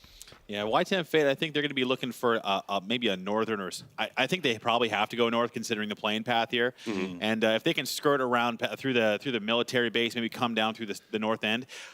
Temp Fate, they cannot make any mistakes, and they have so many teams in front of them. It's going to be difficult if they can't leave early to get past these guys without potentially getting caught. Well, Envy also has a little bit of a problem as they've got the chaos factor that is Tempo Storm just doing whatever Tempo Storm wants to do now just to their east. So they have to be so cautious, and they have a ton of teams. We just saw that weird skirmish between Smoke and Aces, Lazarus, and Vicious Gaming just right outside of Los Leones. Yeah, that was just what I was about to bring up. I mean, you see all the teams down here on the southern end, the southeastern end. Envy has to deal with all of that. Meanwhile, Temp Fate can just take the slow road, only have to worry about teams such as Wildcard, maybe Noble, shoot to kill if they decide to rotate a little bit northern, although it looks like they're going straight to the center. So Temp Fate might be able to stay alive a little bit longer, but again, they need those kills. They need those points.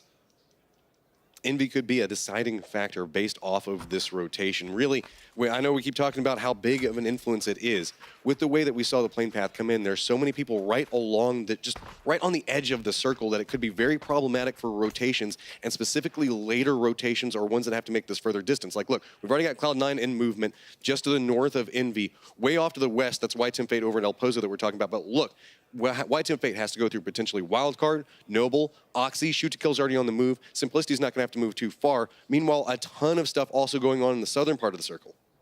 You know, I'm going to put a bounty out. First pan kill gets a team dinner. You are desperate for one of these. You hear me? You hear me? You probably can't hear me right now. I have to watch the VOD. Someone get a message to these people. First pan kill equals dinner, okay? If it's going to happen, it's going to happen here. When these next couple of games with tempo, I got to believe they're feeling pretty strong. Is Envy actually going to run into United in the midst of their rotation here? Dill Hero coming up from behind, not going to be able to get a good enough angle in time, though.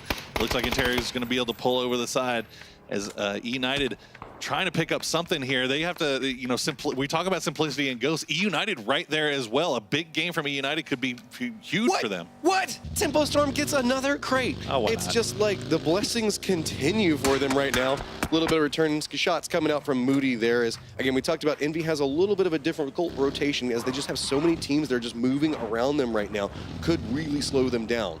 United has been in a situation where they're getting the kills, but they're always out of position. Nerf finding Sharky with the mini at distance. Cloud9, I don't think they want this fight. Yeah, they're going to probably want to back away from this, or at least try and get a better position here. Cloud9 still not messing around. They're trying to make sure that they're getting that at least second place finish here. It's so risky. Keep in mind, they do have the #1 team in front of them. They have to have an idea. They're over here next to Impala. They specifically rotated right next to Impala to potentially catch Tempo Storm in rotation. All right, here we go. We see YTEM Fate on the move as well. They're going south. Interesting decision coming out of those boys as we see Envy still rotating around here on the eastern coast. They're just below C9. And Tempo, I mean, this could be an Envy C9 Tempo United just fest cluster here. With the rotation that we saw from Cloud9 and that very aggressive push back over next to Tempo Storm, that's going to put them right over here next to Envy. Looking at Tempo Storm, trying to find some vision. You got to wonder, Porl, maybe a bit of a misstep here from YTEM Fate to go all the way south. I think maybe I'm just being too critical, but knowing the plane path and where teams like to drop, you're going to know that a lot of pressure is going to be on that southern side. The only thing I can think is that they're thinking, we need the kills. We need the points off of kills. We know that everybody's going to be towards the south. Maybe that's why they want to head down there, maybe come in, sneak in late, maybe pick up a couple of kills off of third and fourth partying fights. But at the same time, like, look how wide open the north is. Wildcard, literally the only team up there. They have all types of room to themselves. This also puts Envy's destiny potentially in their own hands. With YTEM Fate doing that southern rotation, if they play along the south, they could potentially catch YTEM Fate and be able to take them out very early inside this round. CCVG making their way around as well. Just on the outside of this blue, they might catch YTEM Fate coming out of the blue here. As we see, they're taking a long time to get to where they want to go. But yeah, I definitely think it's worth talking about, worth analyzing the decision here to make this long southern rotation through the blue. You're burning through meds. You're coming in super late into a side of the map that you have to know is going to be extremely populated. Pressure is kind of alleviating on the southern side, but they'll find themselves in the edge style with a center circle like this. Man, it's going to be rough for YTEM Fate. But you never know how things are going to go. Looking at Cloud9, they've got Envy bearing down. Profi, he's in the foreground as he normally is, and he's looking at Pat Caps, or at least listening to those shots ringing out around him, trying to pick up that visual information for his team, always looking to flank his Profi. Got Moody off in the distance, providing that overwatch, providing a little bit more protection, but Profi slowly creeping right up next to Pat Caps. The shots are going to come through. Profi's going to try to go for the down onto it, and it is going to finally connect on that. So Pat Caps is now down. That's a member of Envy, already in a troubled position at this point. You can see Taro's already going for a reposition off this. Profi was playing a low angle. Now we're trying to retreat back up. Nice. You see Venerated's just trying to see. Maybe he can get to try to go for the res. Look at how fast they're coming into this. They know it's just a matter of time. Profi does go down inside of that exchange, but the rest of Venerated, Envy, they're slowly repositioning. They should be able to get Pat. There's no backup for Profi. I mean, Profi, unfortunately, unable to get that finishing nade, and thusly he'll die without getting that point back. United just coming in on their vehicles. They'll be running right up next to Cloud9. Keep in mind, there was a little bit of exchange. Lobes hasn't taken any shots to reveal himself. The rest of the members from Cloud9 way off in the distance, but it's United that's coming in third partying playing both sides of this. They also have Taylor J that's also closer and uphill from Envy here, so kind of providing a little bit of a different flank angle from this. But yeah, Loeb's completely unknown right now to E United. Ineffective too, unfortunately. He's not really able to do anything. Yeah. And so now you can see E United slowly regrouping. They're taking the shots back over at Envy. Loeb's just trying to figure out what he should do inside of this situation. The rest of the members from Cloud9, it's too risky to try to approach, so they're just taking shots at range. Loeb's just kind of the odd man out inside of this situation. Nowhere safe for him to go. He's just going to opt into playing this, but Taylor J is doing a long rotation around. He might be able to spot him out. Now it's becoming a little bit too much of a dicey situation from E United. They're going to hop inside their vehicles. Oh, no. Is Loeb's going to spot this out? Is he going to take the shots? Do it! No, he isn't, so E United's going to get away with that. He had an opportunity there regardless. I think he just weighed the risk, and that is the mentality aspect. Cloud9 is not in a position to make mistakes, and unfortunately that cost them a potential bunch of kills there as E United gets away. I mean, if Loeb's opens up on that, maybe he gets one, but then all three of them pop out and just turn it around, and then C9's down two. But God, you hate to see that because it was so tasty and right in front of you. Yeah, unfortunate. Okay, all Zappa right. not afraid to take those shots. Just like, get away from me. He's not like, even aiming at anything. He's He's just more like, look, take some bullets. He's caught up in that crate. He saw it drop off in the distance. We know what Tempo Storm's after. He's like, hey, come here, shoot things. Come this direction, please. He's bored, clearly. It's like a puppy. He's like chewing on the shoes, essentially, now. Well, they want to play this fun, and every single time they try to play it fun, everybody just runs away from him. But, uh-oh, Noble, you're going to be walking right up into Wildcard. Are they aware of this situation? Looks like Pride might be looking out for him. So with this, a little bit of a reposition shot to go back and forth. Pride's managed to get the spray back over towards Boom. Doesn't manage to take him down. Fudge still just creeping forward. Looks like a grenade for a grenade as it's going to bounce off of one side. Fudge also throws back in. Pride manages to get his down. Somehow Pride manages to live through that. Goes for the follow-up grenade. Just trying to flush that out. Not going to take down Boom. But now, reinforcements from Extreme to Mai starting to get in position way up towards the top. It's going to be Sharp Shot as well. Yeah, look at the angle from Sharp Shot. That's a key part of this feature. As you see, he's now going to make himself visible here. Keeping an eye on Fudge. Fudge going to get the spot out, and he's going to land the shot. Great shots coming out from Fudge. Nice support there as now the sprays come out. Pride having to back away. Noble getting a little bit aggressive. They're in the low ground. They're going to have, well, Sharp Shot was above them, but yeah, Shoot to Kill is arriving as well. They're going to need to pick up some points here, Matt. So with this, you can see Noble in a little bit of a predicament. Sure, Extreme, they're playing the backside of this. Oh, and again, I was like, they're just crate hunting at this point. They're like, how many toys can we get to play with and kill people? And I gotta say, your boy Dre is like pretty separated out. I mean, what? That's like 600 meters away from the rest of his team. So now it looks like the res is gonna come over for Sharp Shot. Everybody's starting to kind of make this line of demarcation. You can see right in front of Tamai is where Noble has risk anytime they step forward. Really careful here from Tumai, wanting to play this angle, playing the wall. He does see a couple there. He's going to pull back a little bit, maybe take the spray, and that's a good spray. That's going to take down Fudge. Trying to do the follow-up, but it's going to be Noble that just walks right up on him from the other side. Walt Jr. and a very brave reposition on that. Wildcard could have had sight lines on him, but the whole time this fight's going on, more and more members of Shoot to Kill just start looking this direction. 2 members of Wildcard now making their way up the hillside. Looks like Pride's realized they don't have control over this fight and starting to retreat out. Noble also kind of going for a reposition, trying to get the res off, but Pride actually now starting to play off of a different angle. If this grenade connects, it could be huge. It could take down Fudge. Walt Jr. is just trying to protect his teammates. This is starting to turn hazardous. Does that grenade connect? And no, it does not look like it does. Fudge does get rezzed. Unfortunately here for Noble, well, actually, I should say fortunate that Nate didn't land nearby, but Pride is now contending with 2v1 situations. You can see Y10 Fate has arrived, and they're taking shots to interrogate. This is an important battle now, as Hetor looking to try and finish him off. Hetor, can he land it? No, he cannot, and Intero will sneak away. That's teams that do not want to be crossing paths right now. Not at all, and Taro getting very lucky with the convertible Murano here. This new circle has popped. It's going to go hard to the south. Fortunately for Y10 Fate, I guess, decided to come from the southern route, ending up working out for him in this case. They do have Endemic right to the north of them, but Envy now working the hard south here, but they have nothing but open field surrounding them. I was about to say, it is just wide out around this whole location. Envy does have great sight lines to play from, but if it shifts away from them, they're down towards the south. It could be very hazardous. Look at the cluster of teams that need to make their way down from the north. Super lucky breaker. I mean, we were saying, like, man, that southern rotate, if that went north or anywhere other than where it went, Y10 Fate would have a trek to the circle through an open area. But now all the pressure's on the north, so this is great for Y10 Fate.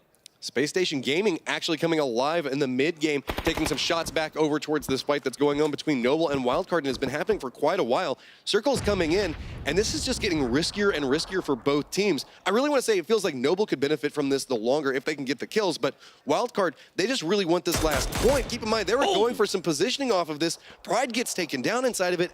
I just feel the longer that Wildcard stays here, the worse it's going to be for them. Well, for Wildcard, they're going to win this fight and come out with 2, but they started that with a high ground advantage. Yeah. They had the surround on Noble, and they're coming out 2 players short. Unfortunate there, but they do secure that team fight. United and Cloud9 reposition, but still taking pot shots at each other, no matter where they go on the map. Well, we got to keep an eye on United as well here. Like we said, they're very, very close with Simplicity and Ghost trying to get into that top 10 spot. Meanwhile, Simplicity has been picking up a few kills on the northwestern side, rather. Ghost also 4 strong as well. Nice. It's K-Mine, man, just spied out Taylor. Jay gets down on that, trying to go for the flush onto it, but it's a hard angle to try to see anything from. Pistola Times trying to protect his teammate as Geist, I believe, might be able to make that rush over. Starting to feel a little bit like it might be dangerous. It's all going to come down to Dill Hero and Pistola Time and how they choose to play this angle. K-Mine doesn't necessarily have the best vision off on that, but they don't know. Geist does decide to go for the res, and look at that shot from Pistola Time. That's definitely going to allow the res. You know, unfortunate. I mean, well, not really unfortunate, but for Cloud9, they're just trying to get something going against United, but in this situation, the high-low ground fighting is very difficult. VG's got a line onto Tempo Storm, and they've got 2 down. Now comes a problem for him, though, as everybody's starting to turn their attention back over on this angle. And it's actually going out to be a lot of people on the outside of this. United and Cloud9 both turn their attention back over to Tempo Storm, just trying to take them down. Dash goes ahead and takes down Sharky, looks back over, and Tempo Storm goes out in 15th place. I heard there's fresh donuts, so... Yeah, I mean, Well, now VG drawing blood from the god, showing that they can, in fact, be beaten and taken on, as they are going to come out 3 strong, going to be holding down this southeastern side of the circle. Envy has all of this in play. Meanwhile, so many teams having to push in from the north. Couple of arms on those bodies, too, and here comes Envy, and they're looking at Ghost. I was going to say, Envy's running this 2-2 split right around this spot. Ghost decided that they wanted to apply pressure, and this is going to be their location. Now, Envy's caught in a 2v4, and they realize it's bad. Now, already hopping inside the vehicles, trying to reposition off of this. Venerated, the last man standing back over here, as it looks like Moody is just going to hightail it out. Spray's going to come through, and Venerated takes a lot of damage. Here comes the grenade. Is it going to follow up? Is it going to take him down? The rest of Ghost just making their way over onto this. There you go. There's the down. They know it's only 1, so they're just going to step up and take this. Gotta say, a telling play from Envy here, having Moody back away. Someone who often does not back away from a fight. Obviously, a 4-man press is a lot to deal with, but for Envy, they are clearly opting for the conservative style here.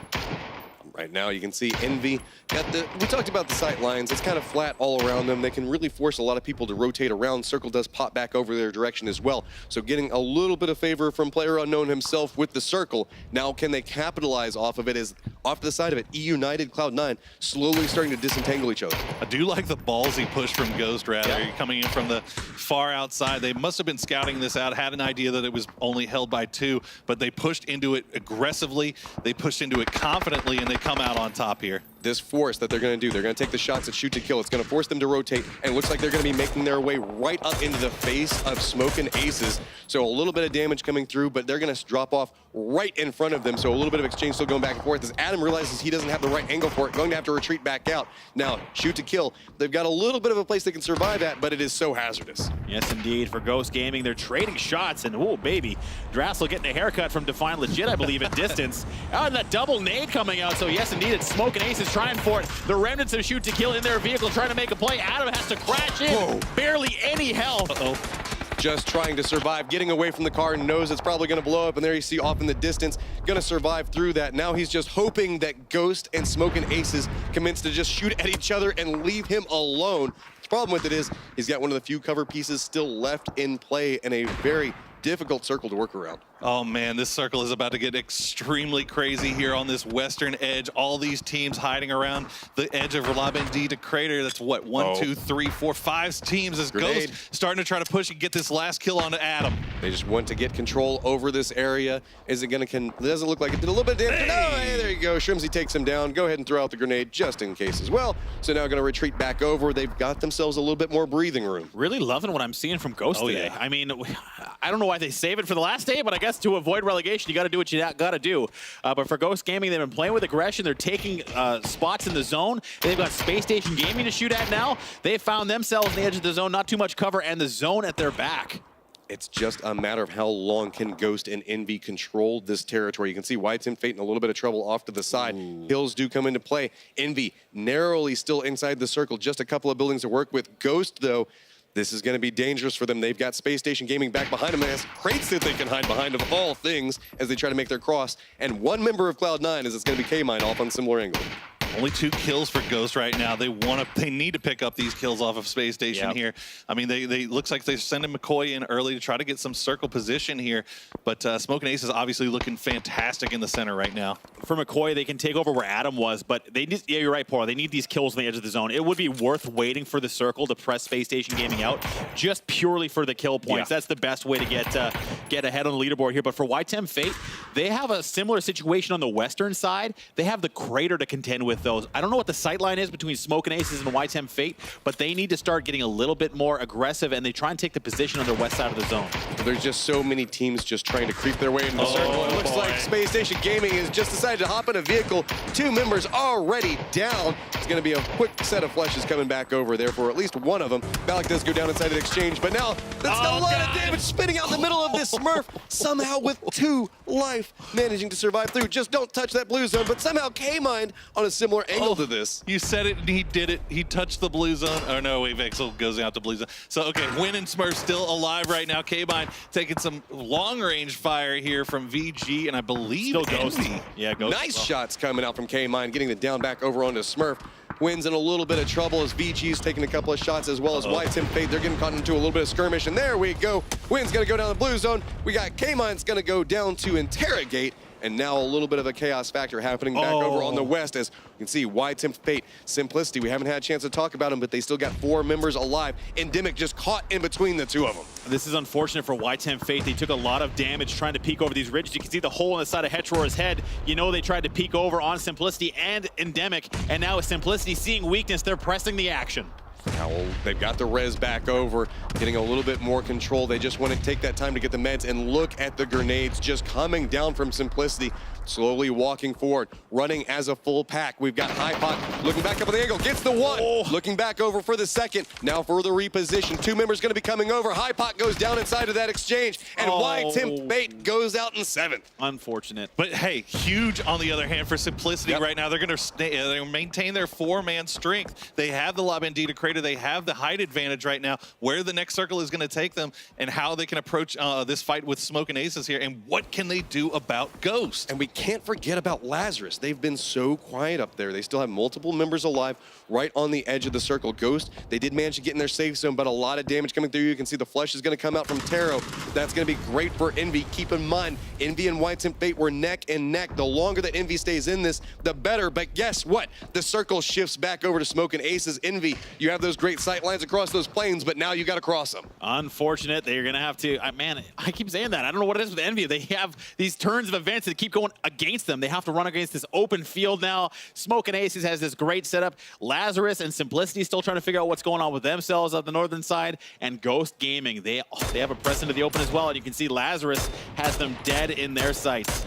Lazarus, these are kind of the X Factor team right now. We've got Ghost, Simplicity. We keep showing you the back and forth between these guys. We just saw Tim Fate go out. Envy has a dangerous cross in front of him, but we have Vicious Gaming, Lazarus, and Smoke and Aces smack dab in the middle of it. How's this going to go down as Pat Caps is inside the bus, moving at a grand total of 5 miles an hour, just trying to make the cross. Vicious Gaming coming through at the same time. There's so many targets coming up from Smoking Aces. They don't have the ability to focus fire down. Envy actually does manage to crash right up in front of them. I mean, Moody separating from Patton and Interrogate runs right into VG. So Sharu and Protege pick up that kill very easily. Now Envy is down to just 2. Simplicity slowly pushing back down that hillside. They can see multiple angles. There you go. Crow gonna pick up the down onto Pat Caps. Taro now just trying to figure out how he's gonna make any play based off of this Simplicity.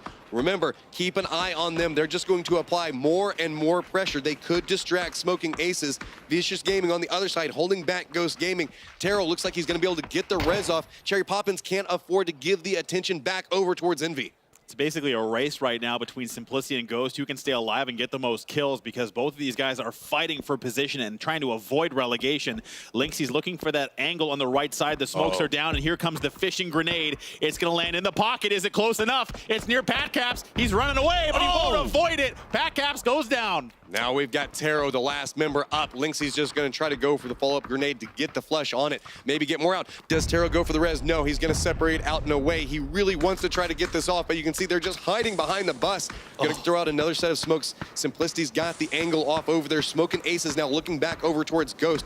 Only Crow looking back towards Simplicity right now. So Simplicity's getting more and more control. They spot out to Find Legit. Shot goes a little bit wide. That could draw Find Legit's attention back from Lazarus. Does connect with another one, but really, we got Smoking Aces. They're smack in the middle of everything, but they have everybody's attention. Yeah, but the problem with Smoking Aces right now, their attention is so diverted for everywhere. I mean, they're one of them is taking shots to the east, one to the west, one to the north. None of them are really focusing down on anybody. Is McCoy going to try to stay alive? The shots are going to come underneath the tractor. Is it going to be enough? It's just his feet. That's it for Ghost Gaming, and that is bad news for them because Simplicity has 8 kills so far, still 3 strong. They've got Vicious looking back over on that angle. Keep in mind, Taro right down in front of them as well. A couple of wounded teams that could be picked up by 2 different teams right now, either Smoking Aces or Simplicity. Lazarus slowly making their way down that hillside. Another down comes back over for Smoking Aces. It's getting more and more dangerous as Taro here's a little bit of movement back behind him, looking back towards Vicious Gaming. No firm commitment from Simplicity. They haven't made their way down the hillside, but they're bringing vehicles down. This could be their moment. It's difficult for Smoking Aces because they have so much pressure on all sides. They have the best cover in the zone, but it's so hard to manage when you don't know and you have no vision on either side of you. And there's so many little crests and hills that people can play around. Yep. And you really have about a second or 2 to take shots at. For those of you just going ahead and making sure some corpse over there is really dead. So no harm. Gotta be better safe than sorry with this. So Taro's under a little bit of fire. It's going to be so Policious taking a couple of shots at him. Nobody from Smoking Aces can really step out and go after him, though. This is rough for Smoking Aces. It just feels like they're holding down their compound. They know they have the advantage, but they're not really peeking out, not really pushing anything. Meanwhile, Vicious, 6 kills so far. Everybody just kind of picking up kills on the outside. Smoking Aces just kind of hanging out in the middle, waiting for things to come to them. It's going to be difficult because after this phase, or at least very shortly anyway, we're going to have that final circle, and it's going to be on top of Smoking Aces eventually. So these guys are going to have to press up these hills into Smoking Aces. There's a chance that even though they've got the best spot in the zone, Matt, they could lose this game. Just because of the amount of different angles people can be pushing in. I 100% agree. At some point, you also know Taro's getting mad at Vicious Gaming, like, stop taking shots and giving away our position, guys. I'm all by my lonesome here. He wants every single placement point he can get for his team. So now we can see Simplicity, Lazarus finally getting some sight lines on each other. 12 people alive. 5 teams in this tiny circle as everybody is just jockeying around the outside of this complex, looking for some weakness from Smoking Aces. I like for this. It's so close for this circle to come finish off. We're going to have to see where it ends up going. Simplicity, I really like their position right now. They're already sitting on 10 kills. Is VG going to give up their position here from Protege, going to take those long-range shots at Lazarus? Where are we going? Of course, right on top of the compound. You knew it. Smoking Aces, you get the circle love, but man, there's a lot of people that want to take it away from you. Simplicity starting to make a little bit more of approach. As you can see, the 3 members of Smoking Aces just keep getting pulled so many directions. Every single time somebody takes a shot, Simplicity is now running down. Crow's got the angle. Wooly is now pinned, but Lynxie's now starting to get the forefront as well as Pentalol. Lazarus uses this opportunity to push right into the complex. They see the firefight, but they don't care. They don't want to give away their position. You know what, for Lazarus, this is the move they needed to make. They were the only team not inside the circle. So they've made and actually grabbed a very nice spot here. This is going to make things even more complicated. 10 seconds left before we see that final phase and everything moves to the center. All these buildings are going to keep everything so slow. It's going to move in so slowly. Smoking Aces, the holdouts, Lazarus, the interlopers, Simplicity. They're desperate for points. And there's Interrogate. He's Interrogate. Well, I mean, that's so big for Taro, though. We saw how close it was between him and a Temp Fate. So they went out roughly similar every single time. He buys himself a new position forward. It's more points. It's more breathing room away from Temp Fate and a better chance at securing them that top 4 and going towards London. Simplicity still just trying to find out how they're going to make this move through there. Smoking Aces now separated out 3 different buildings. I have no idea how this game is going to play out, obviously, but I mean, look, the next circle is the dead center is going to be inside that compound. Simplicity has a lot of work left to do, but they could end up being the beneficiaries if this fight between buildings start popping off, and they could just end up coming in and third partying at the end. VG holding on to the edge. Again, you guys at home, you got to recognize this is the peak of PUBG gameplay right now. It's the anticipation. Yes. What's going to happen once this thing pops? There's going to be smoke grenades everywhere. Things are going to be flying. It's going to be chaos. We have Lazarus separated out, managed to take over another building. Oddly enough, Lazarus can almost protect Smoking Aces, as now they're looking out from every single angle. If Smoking Aces becomes aware of this, they can really just divert their attention back over towards Simplicity. With this, though, Taro now has an open opportunity. Nobody's around him. That's going to get him more space. Vicious Gaming starting to push back on the angle towards Lazarus. Simplicity now making their move, slowly creeping up and forward. Everything is slowly being forced towards that center, and there are still so many people alive. Simplicity 3 deep. They're working the walls. They're trying to find an angle, but nothing there just yet. Everybody's starting to get some vision of each other, taking those shots back and forth. Protege is the guy on the back of this. You can see, whoa, now looking back over towards Simplicity, taking a couple of shots. Windows getting broken all over the places. Everybody's going for repositions. Look at the smokes that are being dropped towards the center. There's a good chance that vision is going to be denied for so many of these teams, and we could just have a cluster of people just listening for footsteps, going for sprays. But the longer and longer this goes on, it is so much better for Envy. There's only one thing that's inevitable. It's the closing blue, and time again, teams wait just a little bit too long. In Taro, he's got only one opening to make it to cover. Any chance he has to win, he has got to make it moving forward. Nobody has really gotten good vision on each other. Finally, Shiru does manage to spot out Fozu, gets the spray down and the flush onto the Smokelicious. Still, Sopalicious still holding that back angle over there. Wooly is the point man for it. Protege walks up and forward right into Felix, but he gets dropped on another angle from Sopalicious. Now it's starting to become a third party as Taro steps up. He does get downed inside of that, so does get the necessary down onto Wooly. Sopalicious spins back around, is going to take down another member of Lazarus. Vicious Gaming in a lot of trouble. I think that they are now down and out, as well as Lazarus, so now it is just Smoking Aces and Simplicity, a 3v3. Wooly already down, just trying to crawl out, get some more information. You can see the smokes are still down. Cherry Poppins hits the spray back over towards Pentalol. Now it is just Linksy as he does get an exchange back over towards Cherry Poppins. It is a 1v2 situation. Now looking back over on the angle, everybody from Smoking Aces should be aware of where Linksy is at. Door is going to have to open in just a second, or he's going to have to go through the window. It's a dangerous peek back over, but Sopalicious chose to move at that time, so does not spot him out. A little bit of vision going back and forth as Linksy takes some damage. That's going to be big. Now they're having to play based off of this. Crow starting to go for a little bit more control. They're just going to walk up and take it, and that's going to be Smoking Aces getting themselves 10 kills on the second to last round of Phase 1. That was absolutely so clutch for Smoking Aces. Linksy had an opportunity, but just unfortunately could not get it. Wants to do. We'll find out now. It's time for the last match. As we just stated, the plane is in the air. We are headed from left to right, north to south. Shoot to kill out of the plane early, looking to probably go to Zarky. You know, Shoot to Kill has been, unfortunately, on the rough and tumble today, as they have not been having the day they wanted to try and lock up that second place. And any hopes of first, obviously, long gone now. Yeah, such long rotations that they have had to deal with. Like, I mean, part of it is just choosing places like Zarky, but it's just, it feels like the circle is just never their friend. Yeah, and they've been just having a hard time coming in from that northern side. You know, we always refer to them as the kings of the north, and it's just not been working out in their favor today. They've been having a lot of company up there and not necessarily coming out unscathed from fights the way they're normally accustomed to. I gotta say, Tempo, are you really gonna go for your same loot strategy? Like, come on, bruh, there's gotta be something that's up your sleeve to do something. All right, and also here's the factor. Lazarus is dropping back down towards military base, playing a more standardized game. Right. Are they gonna do well whenever they play standard? I guess we'll find out, but for Simplicity, they got the pressure on. Last game, they came out relatively close to on top, but they still ended with that 5th place finish. They got a couple of kills through there. I was talking to Wooly, he's like, I cannot believe out of 40 games, it still comes down to 1. Yeah, I mean, well, you see our circle has 5, but VZ gonna find out. United Dealer Taylor J with the pistol over the shotgun. That feels bad, man. That's a pump action shotgun memory right there. One for the wall of disappointment with the pump action shotgun, but Taylor J, man, you gotta be feeling good. United, Vicious Gaming, they keep going toe-to-toe around this area. They've also had Space Station Gaming also choosing to come in and contend around it.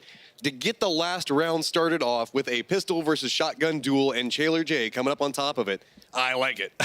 It's definitely interesting for sure, as Let's check in on Y10 Fate. They do have their normal Razak spot. The circle has popped. It's going to go dead center. It's going to be pretty nice for everybody. I think only 3 teams actually outside of the circle as we speak, but a lot of rotations still left to go. A lot of people going to be trying to find their ideal location where they want to call home. This is the most standard Pachinki circle, or I should say Erangel circle that we normally see. Harkening back all the way to the first days. This is why Tempo is where they're at. This is what C9 wants to see. Simplicity also finding themselves center of the zone. Unfortunately for Ghost, they're still in the bubble, but they will have an easy path into the zone.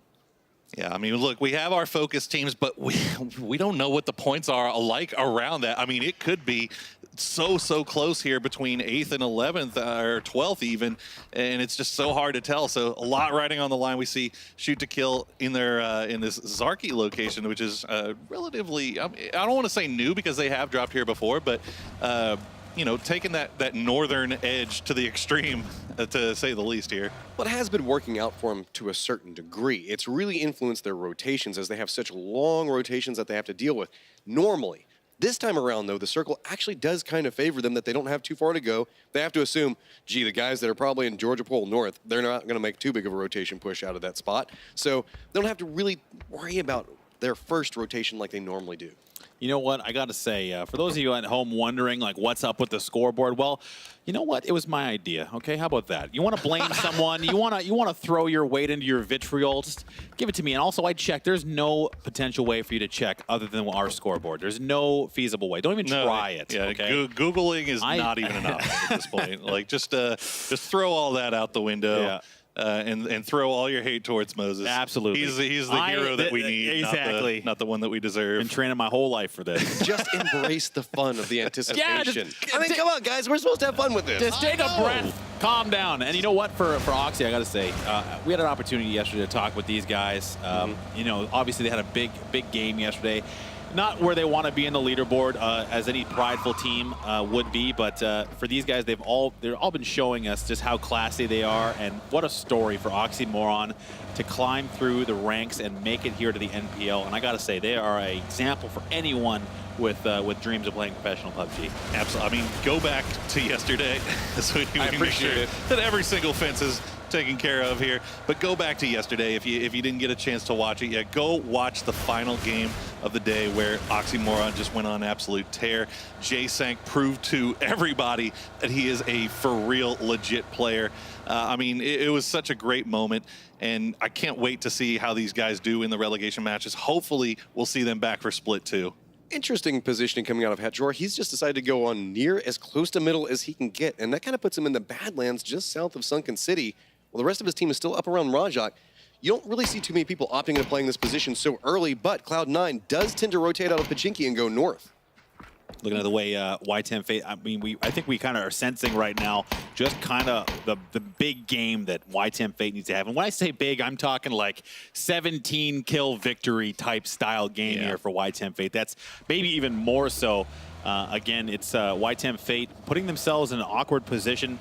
Not obviously facing a relegation, but really wanting to get to that London major or London Global Summit. And that adds that whole extra level of pressure. Whenever you know you need that big game and you are so close to getting your dream, going and playing and representing North America over in London, they're trying to do everything they can, and I'm 100% with you, Moses. I think that's why Hetjor was reaching out, seeing if maybe he could catch Cloud9 in rotation, get a little bit of damage onto them.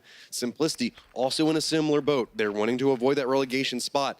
Everybody is just kind of playing this a little bit more calm. We had that first kill, but everybody is just being a little bit passive to get this underway. Everybody wants to make sure that they make the right call at the right time. Simplicity's got to be feeling it. Well, so far things are working out in the favor of Y10 Fate. As we say they need all these things to go their way. They need to have this perfect game. Well, so far the circle falling right on top of them. They have a center position. They have things going their way. Now the question is, what can they do with it? You have C9 holding down the position where we're used to seeing them in this little 2-2 split. So meanwhile, Envy Envy, look at this. They're coming in from the north side of Rozhok here. Yes, indeed. They are going to be coming through and putting a little bit of pressure onto Rozhok now. And Envy, knowing that likely at this stage, YTM Fate will be around this area. So a bit of a bold move here from Envy, who have not had the best day. They've been trying to get it going, but again, very capable team at any given time. But they're going to keep moving on as Hypoc and the rest of the squad move to rejoin in that Watertown region.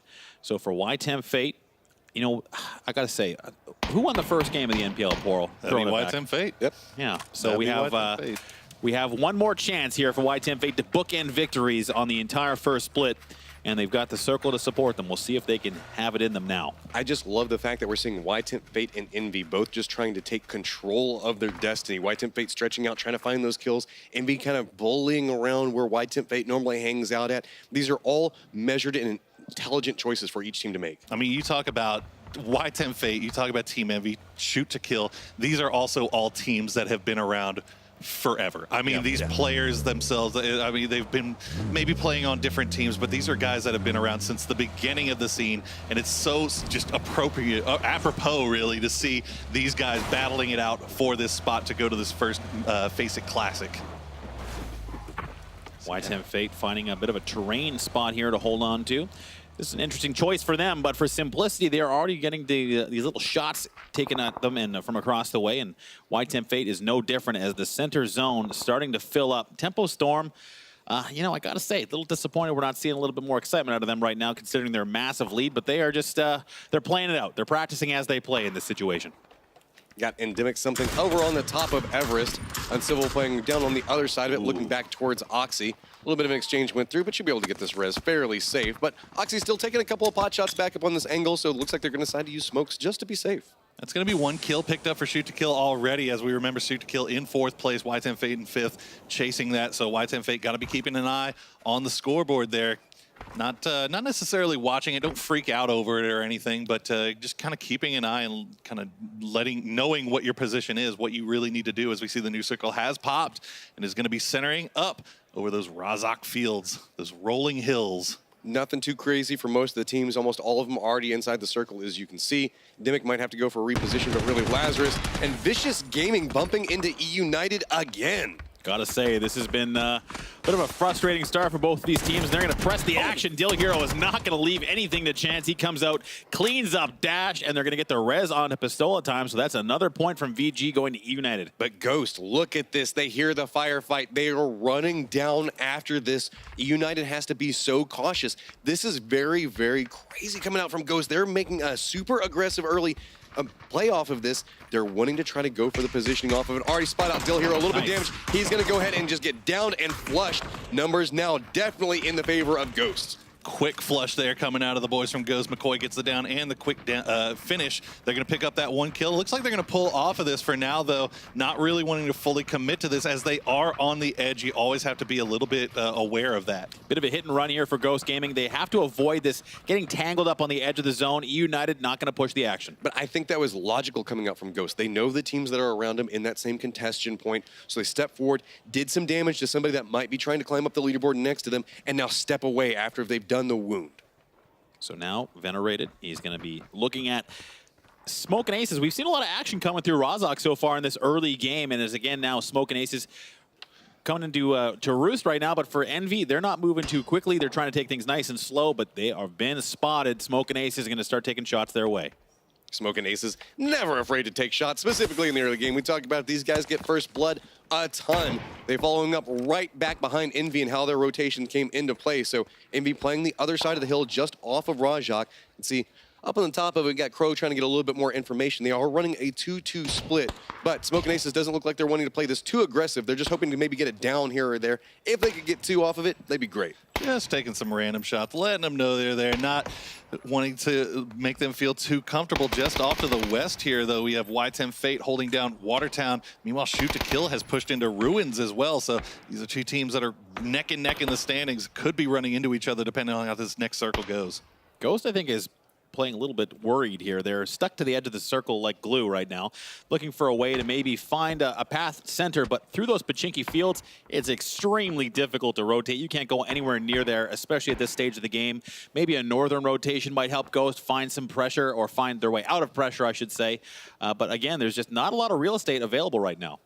Yeah, Pachinki very much occupied right now by several teams as we see Shoot to Kill continuing their rotation in here through Ruins. Looks like they might try to make their way over to the Yellows just to the south here, but they could risk running into Oxy here, depending on how far they try to push it. Looks like they're going to play it a little safe, though. I really like this position from Shoot to Kill. This is a really sneaky little spot that you can get some great vision from.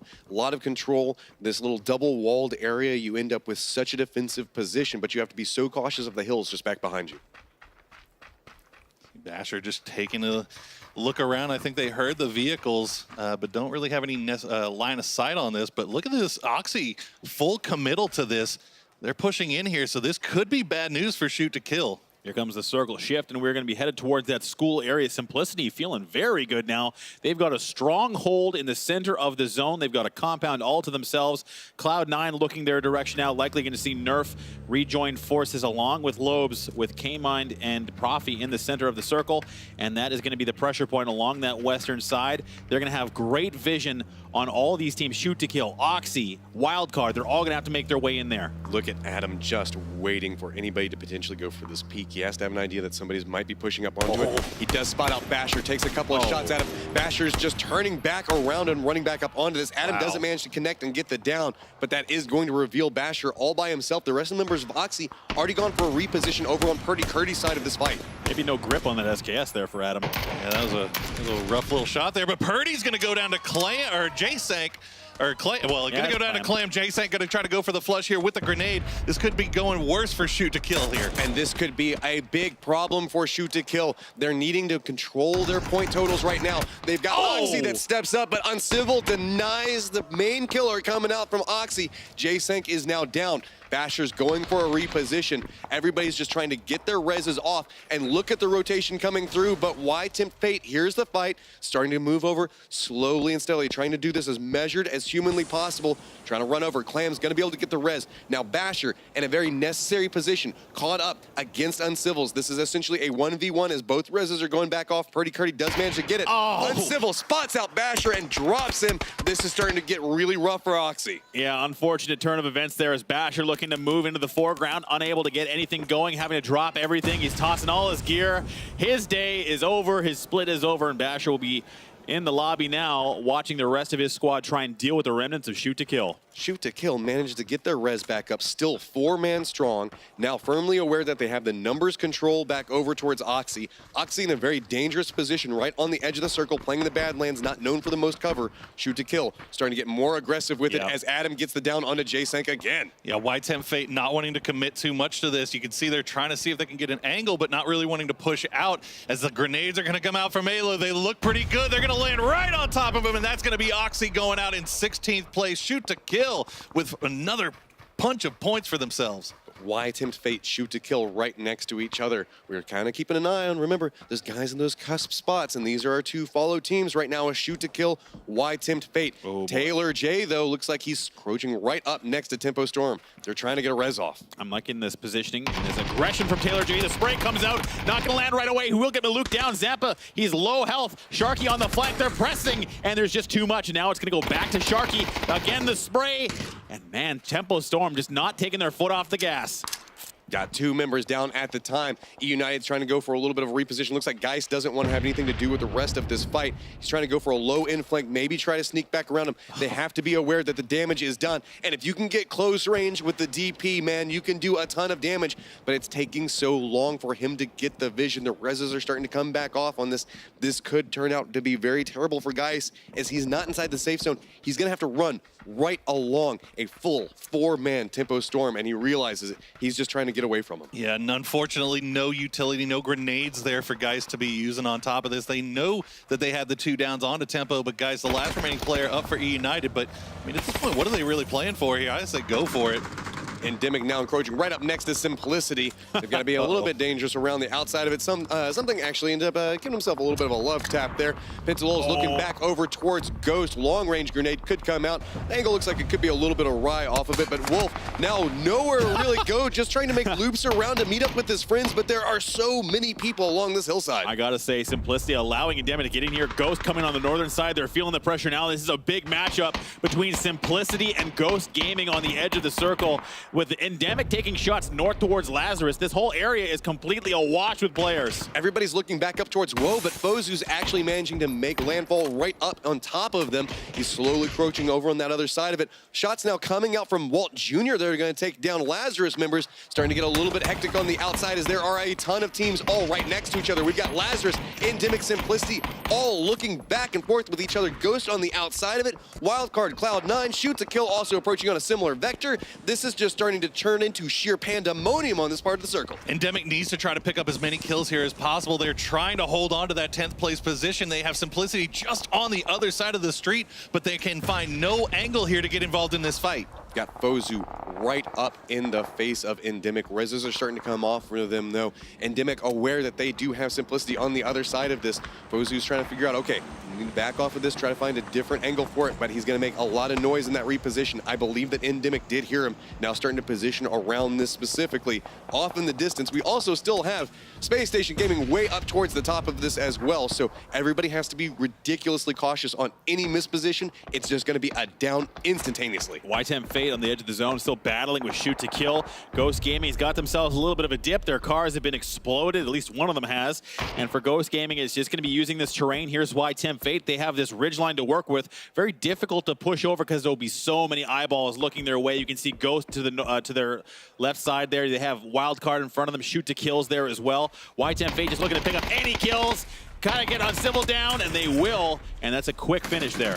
Looking back over, trying to take any more shots they can, but they're going to connect over onto a dead body. Adam now the last remaining member of Shoot to Kill that is up and alive. So we've got the two teams vying for, I believe, 4th place right now. YTEM Fate and Shoot to Kill right next to each other. Adam in a very precarious spot. Grenades are just starting to rain down next to him, and that just narrowly, that was so close to connecting onto him. Now Valiate's starting to take some shots across the Badlands, seeing if he can spot out anyone. You got to say, for Shoot to Kill, when you don't see Civil and Purdy's mouth moving, you know things are not going well with that team right now. Cloud9 looks like they're trying to make the push back over towards Wildcard, but they're going to get caught up into a little bit of a skirmish as YTEM Fate's going to take a couple of pot shots that direction. That's going to be Shoot to Kill going out in 14th place. We've got YTEM Fate at 2 kills, looking back over towards Cloud9, connecting with a couple of those shots. They've got control, but New Circle is about 150 meters over towards their east. YTEM Fate does have some nice position, though. They have these hills to play around and work their way into this next circle, but once they get there, they're going to have to deal with Tempo Storm and Envy. We've got Tempo Storm just holding the angle on the outside of it. Extreme, the last member for Wildcard. He's got Cloud9 right on the other side of the hilltop. Got to be very, very careful about how he moves from here on out because YTEM Fate could take him down. YTEM Fate needs to decide, do we try and wait for kills or do we try and make the zone? Because right now, it looks like they have to make that decision right this instant. The circle is going to force them to go one way or the other. They've got the potential to deal with Cloud9, maybe pick up a couple of kills on that side, but so many teams on that side of the circle, they're going to have to go north. All of these teams still inside the circle, right on top of each other. You can see Endemic, Lazarus looking back and forth. Off in the distance, there's also a little bit of a skirmish between Smoke and Aces and Envy as well. You can see Endemic, Minifridge Jr. just trying to see if he can spot out anybody. He can hear the footsteps around him. Off in the distance, we also did have Space Station Gaming that was playing that. Now they're going for a reposition. With this, YTEM Fate made a really bold move out and around. They're going to put themselves right next to Tempo Storm. Ghost actually helped YTEM Fate there. They kept Tempo from being able to push up onto the top of that hill and be able to get an angle of fire onto YTEM Fate while they were making this push. So now Tempo is just on the other side of this hill. Oh, this is a big fight.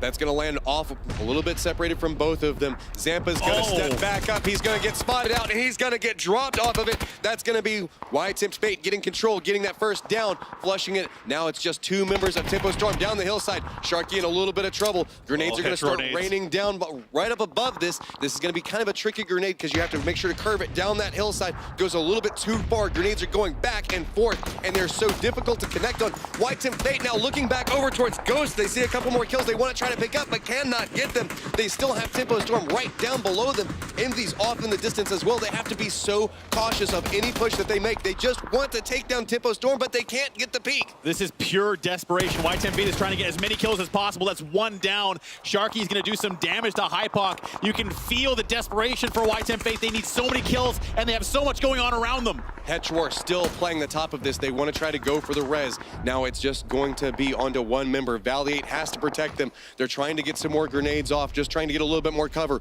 Sharky and the rest of Tempo Storm, they don't want to go for any more peaks on this. Maluk actually hopping in the vehicle, going for a little bit of a reposition onto it. Bullets are now raining down from up above him. Somehow he manages to make it away from this. Valiate gets taken down on that outside push. It's starting to be a little bit more time. Tempo Storm is starting to get more control, but there's so many bullets coming down around next to him. Baja taking shots way out towards Ghost. But right now the circle has moved over towards the east, so Y10 Fate needs to get these res knights in reposition. That's going to be a nice down onto Balak from Baja Waka, but can he flush the kill? Trying to get this shot off and just cannot connect with it.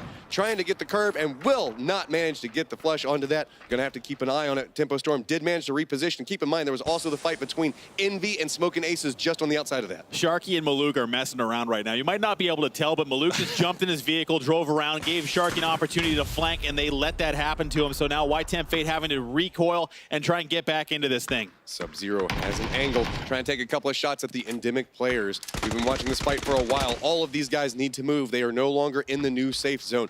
Lazarus, Endemic, Simplicity, all stacked right up on top of each other. Endemic's trying to get a little bit more bold. Step back in on it. They do get the spin back around on a Sub-Zero. They're going to get the flush onto that as well. Fozu's playing along a different angle for this. Looking back over towards Crispier, does get the down onto it, but it's just more time as the blue is just slowly making its way towards them. Fozu decides that he's going to start stepping in, and he gets taken down. That's going to be a Lazarus getting eliminated. That's huge for Endemic. They needed these kills. As we know, they're right neck and neck with Simplicity in the standings, but now both teams side by side having to fight to get to into this next circle right next to each other. Who's going to come out on top? Ghost has managed to get a position in circle as well to possibly gatekeep this.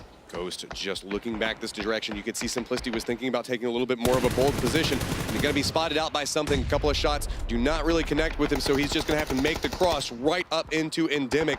So he's the one man from Simplicity right up in their face. He gets taken down off the push. The blue is still pushing these squads closer and closer together, right up towards Ghost, but Ghost did have one of their members get down, so this could be the point for both teams to slowly make their way forward. Keep in mind, we have not yet had a chance to talk about it, but Noble is inside school, still 4 men up right now. They're just listening to all of this go down. Watching on the side of the zone, you've got Y10 Fate going at Envy. They seem to be getting the control up on the northern side. Noble is playing the gatekeeper from the school position. You said it, Matt. Well, he's way out in the circle. He gets caught by Wolf. He's looking the wrong way. It's up to Lixie. He's going to go down now as well. Endemic going down to the zone. Mini Fridge Jr., he's got low health and the game on his back. Mini Fridge Jr. doesn't have time to go for the reses. There is going to be Pentalol just on the other side of the hill. Ghost still hears everything that's going on. Mini Fridge Jr.'s had a lot of damage come his way. Smokes are now coming out. Pentalol slowly creeping up closer and closer to it. It's actually going to be shots coming out from Boom. Noble guys we were talking about beforehand. He's got a lot of trouble coming his way. Looks like Mini Fridge Jr. is just going to try to spray into the smokes. Does not going to connect with it, and Boom is going to go ahead and take down Endemic. Meanwhile, Pentalol finding himself in a dangerous spot as well. Boom, really the outside position from Noble. They have a lot of control over this area. You can see the concern on their faces for Endemic. I mean, look, Y10 Fate is in a great position right now. They have this oversight over everything. Bahawaka is actually going to get taken down by McCoy, but they have to be on the move soon. They have the new circle that they have to work their way into here.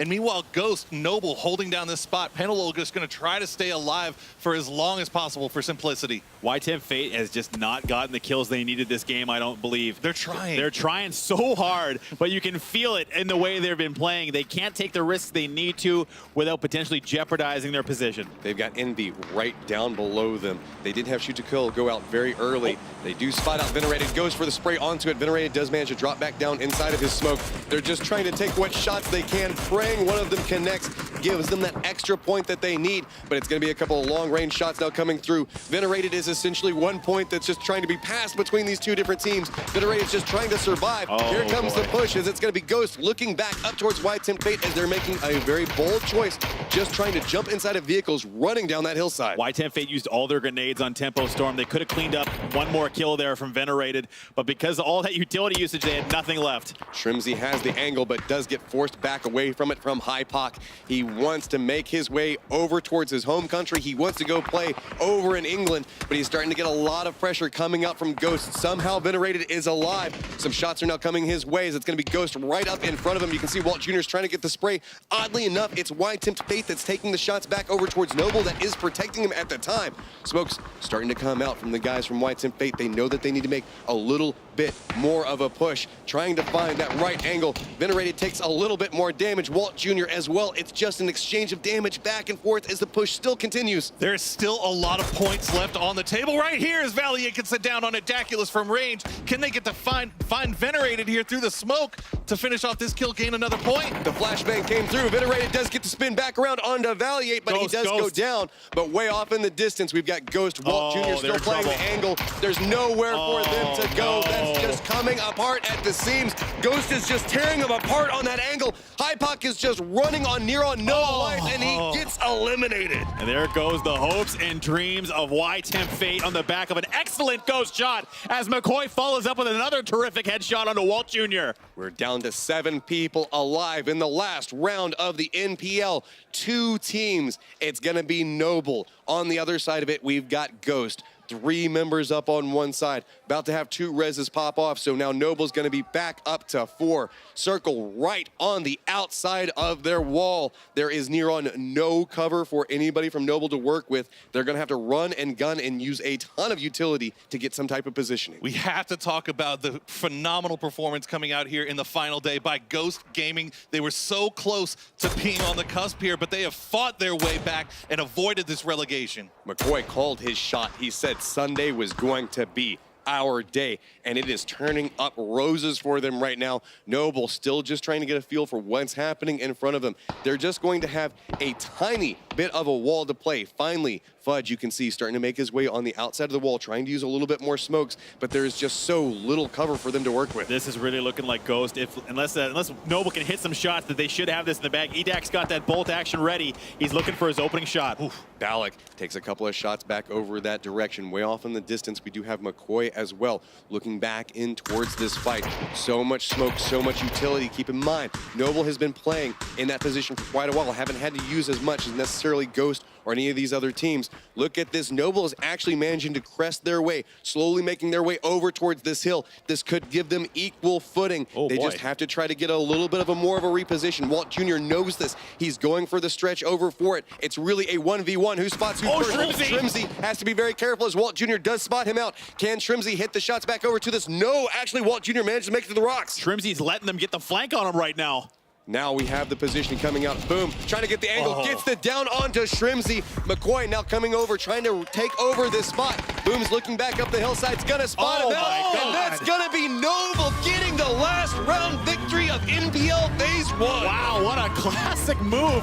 I mean, yeah, we're a little confused too. Shrimzy saw the press coming their way. Ghost just let it come right to them. Noble Gaming and last day, last game, big performances. Name a more iconic duo. As you can see, the boys holding the Pepe up. That's going to be a 12-kill victory for them.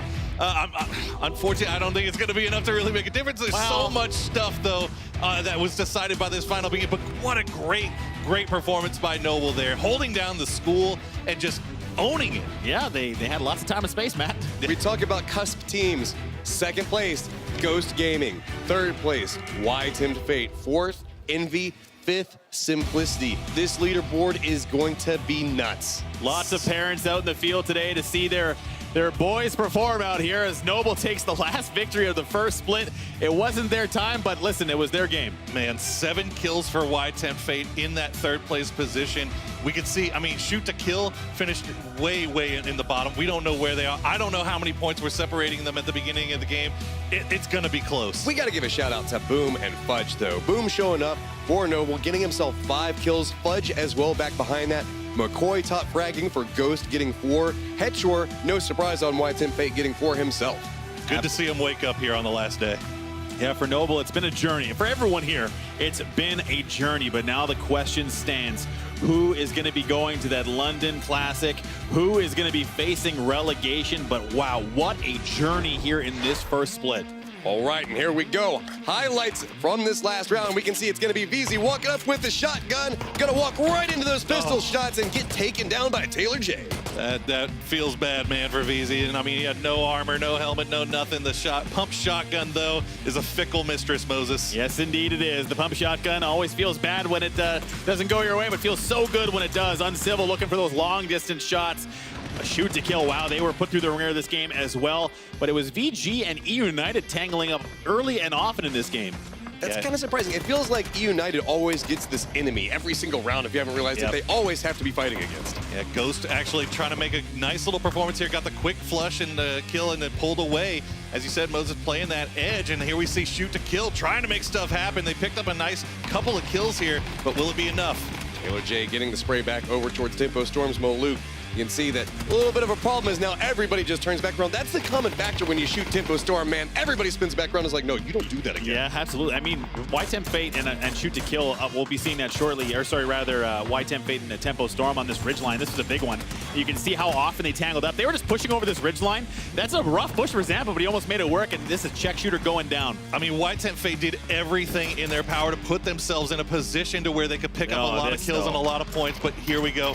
Ghost McCoy just breaking the hearts and the dreams of Y-Temp Fate with a great positioning here on the side.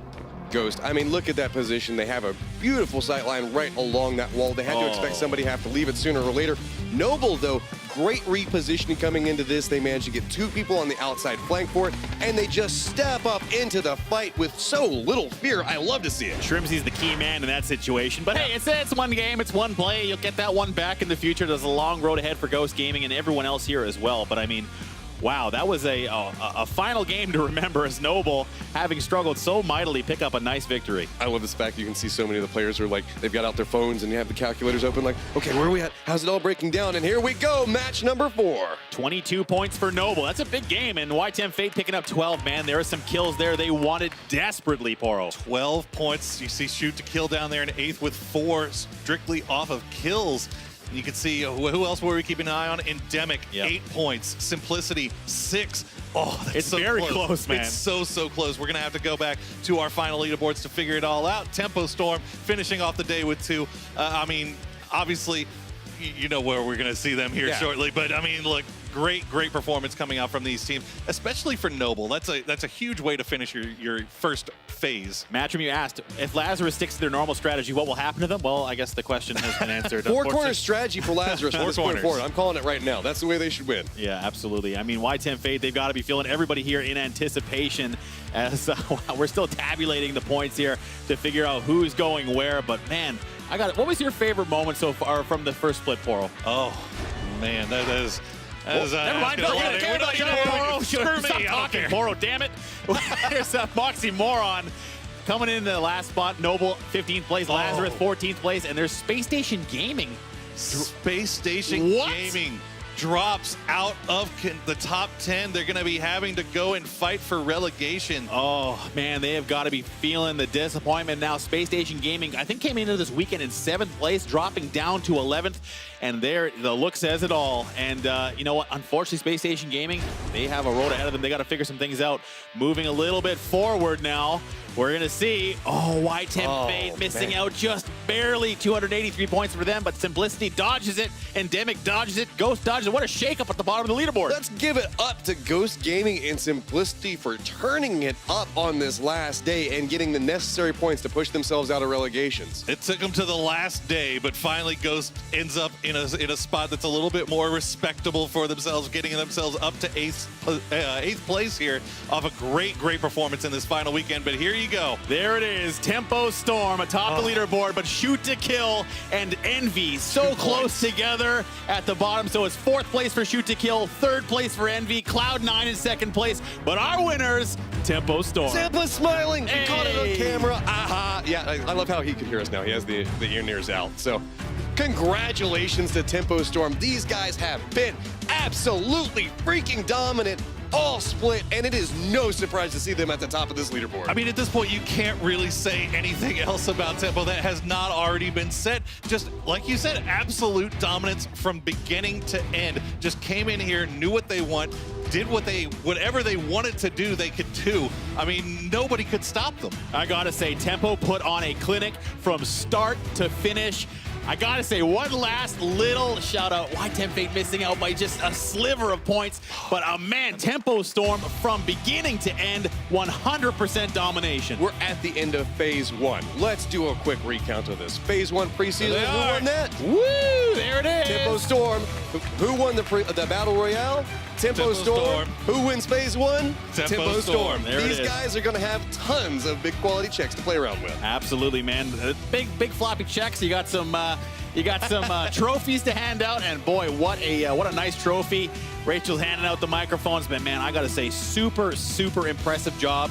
And everyone around the world is taking notice now of Tempo Storm. Could not ask for better representatives than for North America going into this first international event than these top 4 teams, and especially Tempo Storm. Gotta say, it's been an absolute pleasure. We'll see you guys for phase number 2, but for now, it's down to the stage, and our winners, Tempo Storm. Thank you guys so much. Our winners are Tempo Storm. Not only did you clear preseason as the victors, not only did you claim victory at the NPL Royale, but now you stand here as our champions of phase 1 of the NPL. And you guys, that's not even it. You qualified to go to the Face It Classic. You are taking home $100,000 in prize money, and you have established yourselves as the premier PUBG team in North America. So here's that esports question, boys. How does it feel? Feels like I'm $100,000 richer. It's about as good as it gets. The rest of you, how you feeling? Feeling pretty good. First place as always. It feels great. One of the things I've always wanted to be, we've always wanted to be known as the #1 team in NA, and we're really glad that we can prove that. And hopefully, when we go to Globals, we can prove that we're the best team in the world as well. So it feels good. I hope so, because that means you get us an extra wild card slot to send more players to the World Championships, right? So here's my question for you guys. It's been a long road. We've been around a long time, and it felt like it took a long time to find the last piece of the Tempo Storm puzzle. Sharky joined up with you guys for this section of the season. It's been winning ever since then. What did he bring to the team that makes you feel like you've really been able to take the next step?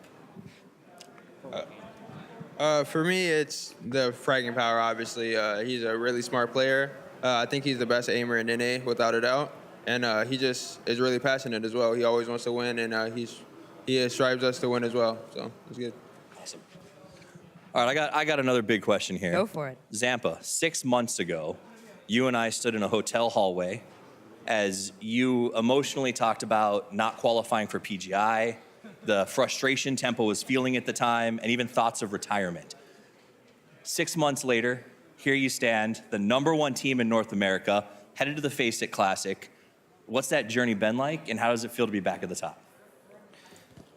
During PGI, I really did not feel like we performed as we could have, and it really showed. We could have gone to Berlin, and then we were swapping around our roster, and eventually we found a perfect fit with Sharky, and he was able to close out games with us, so we are the #1 seed and the #1 NA team currently, so.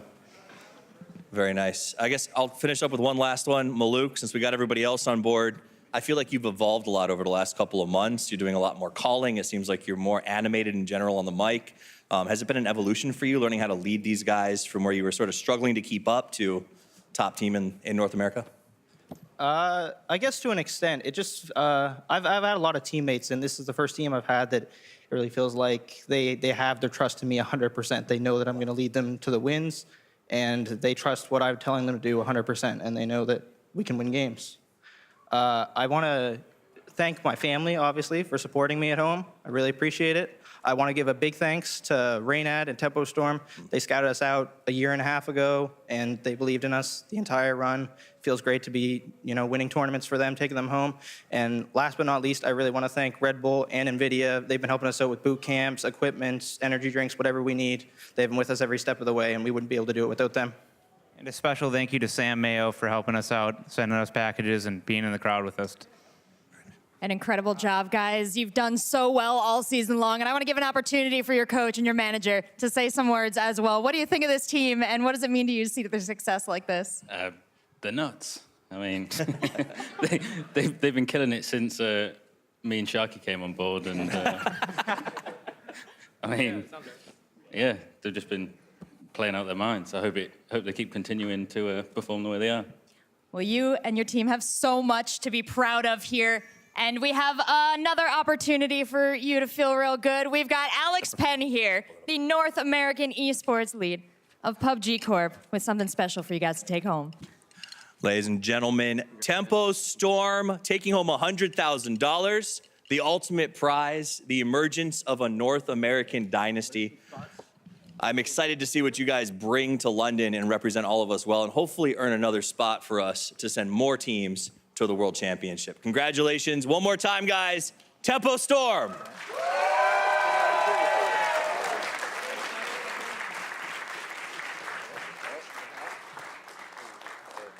But that is not where the story ends, guys. Another big side is we get to send 4 teams to London to represent North American PUBG. I want to bring all of them down on the stage, starting with 4th place, Shoot to Kill. Come on down. The Iron Men of PUBG. These guys have been unstoppable and implacable and have put together some really amazing performances. 3rd place, Envy. Come on down, guys.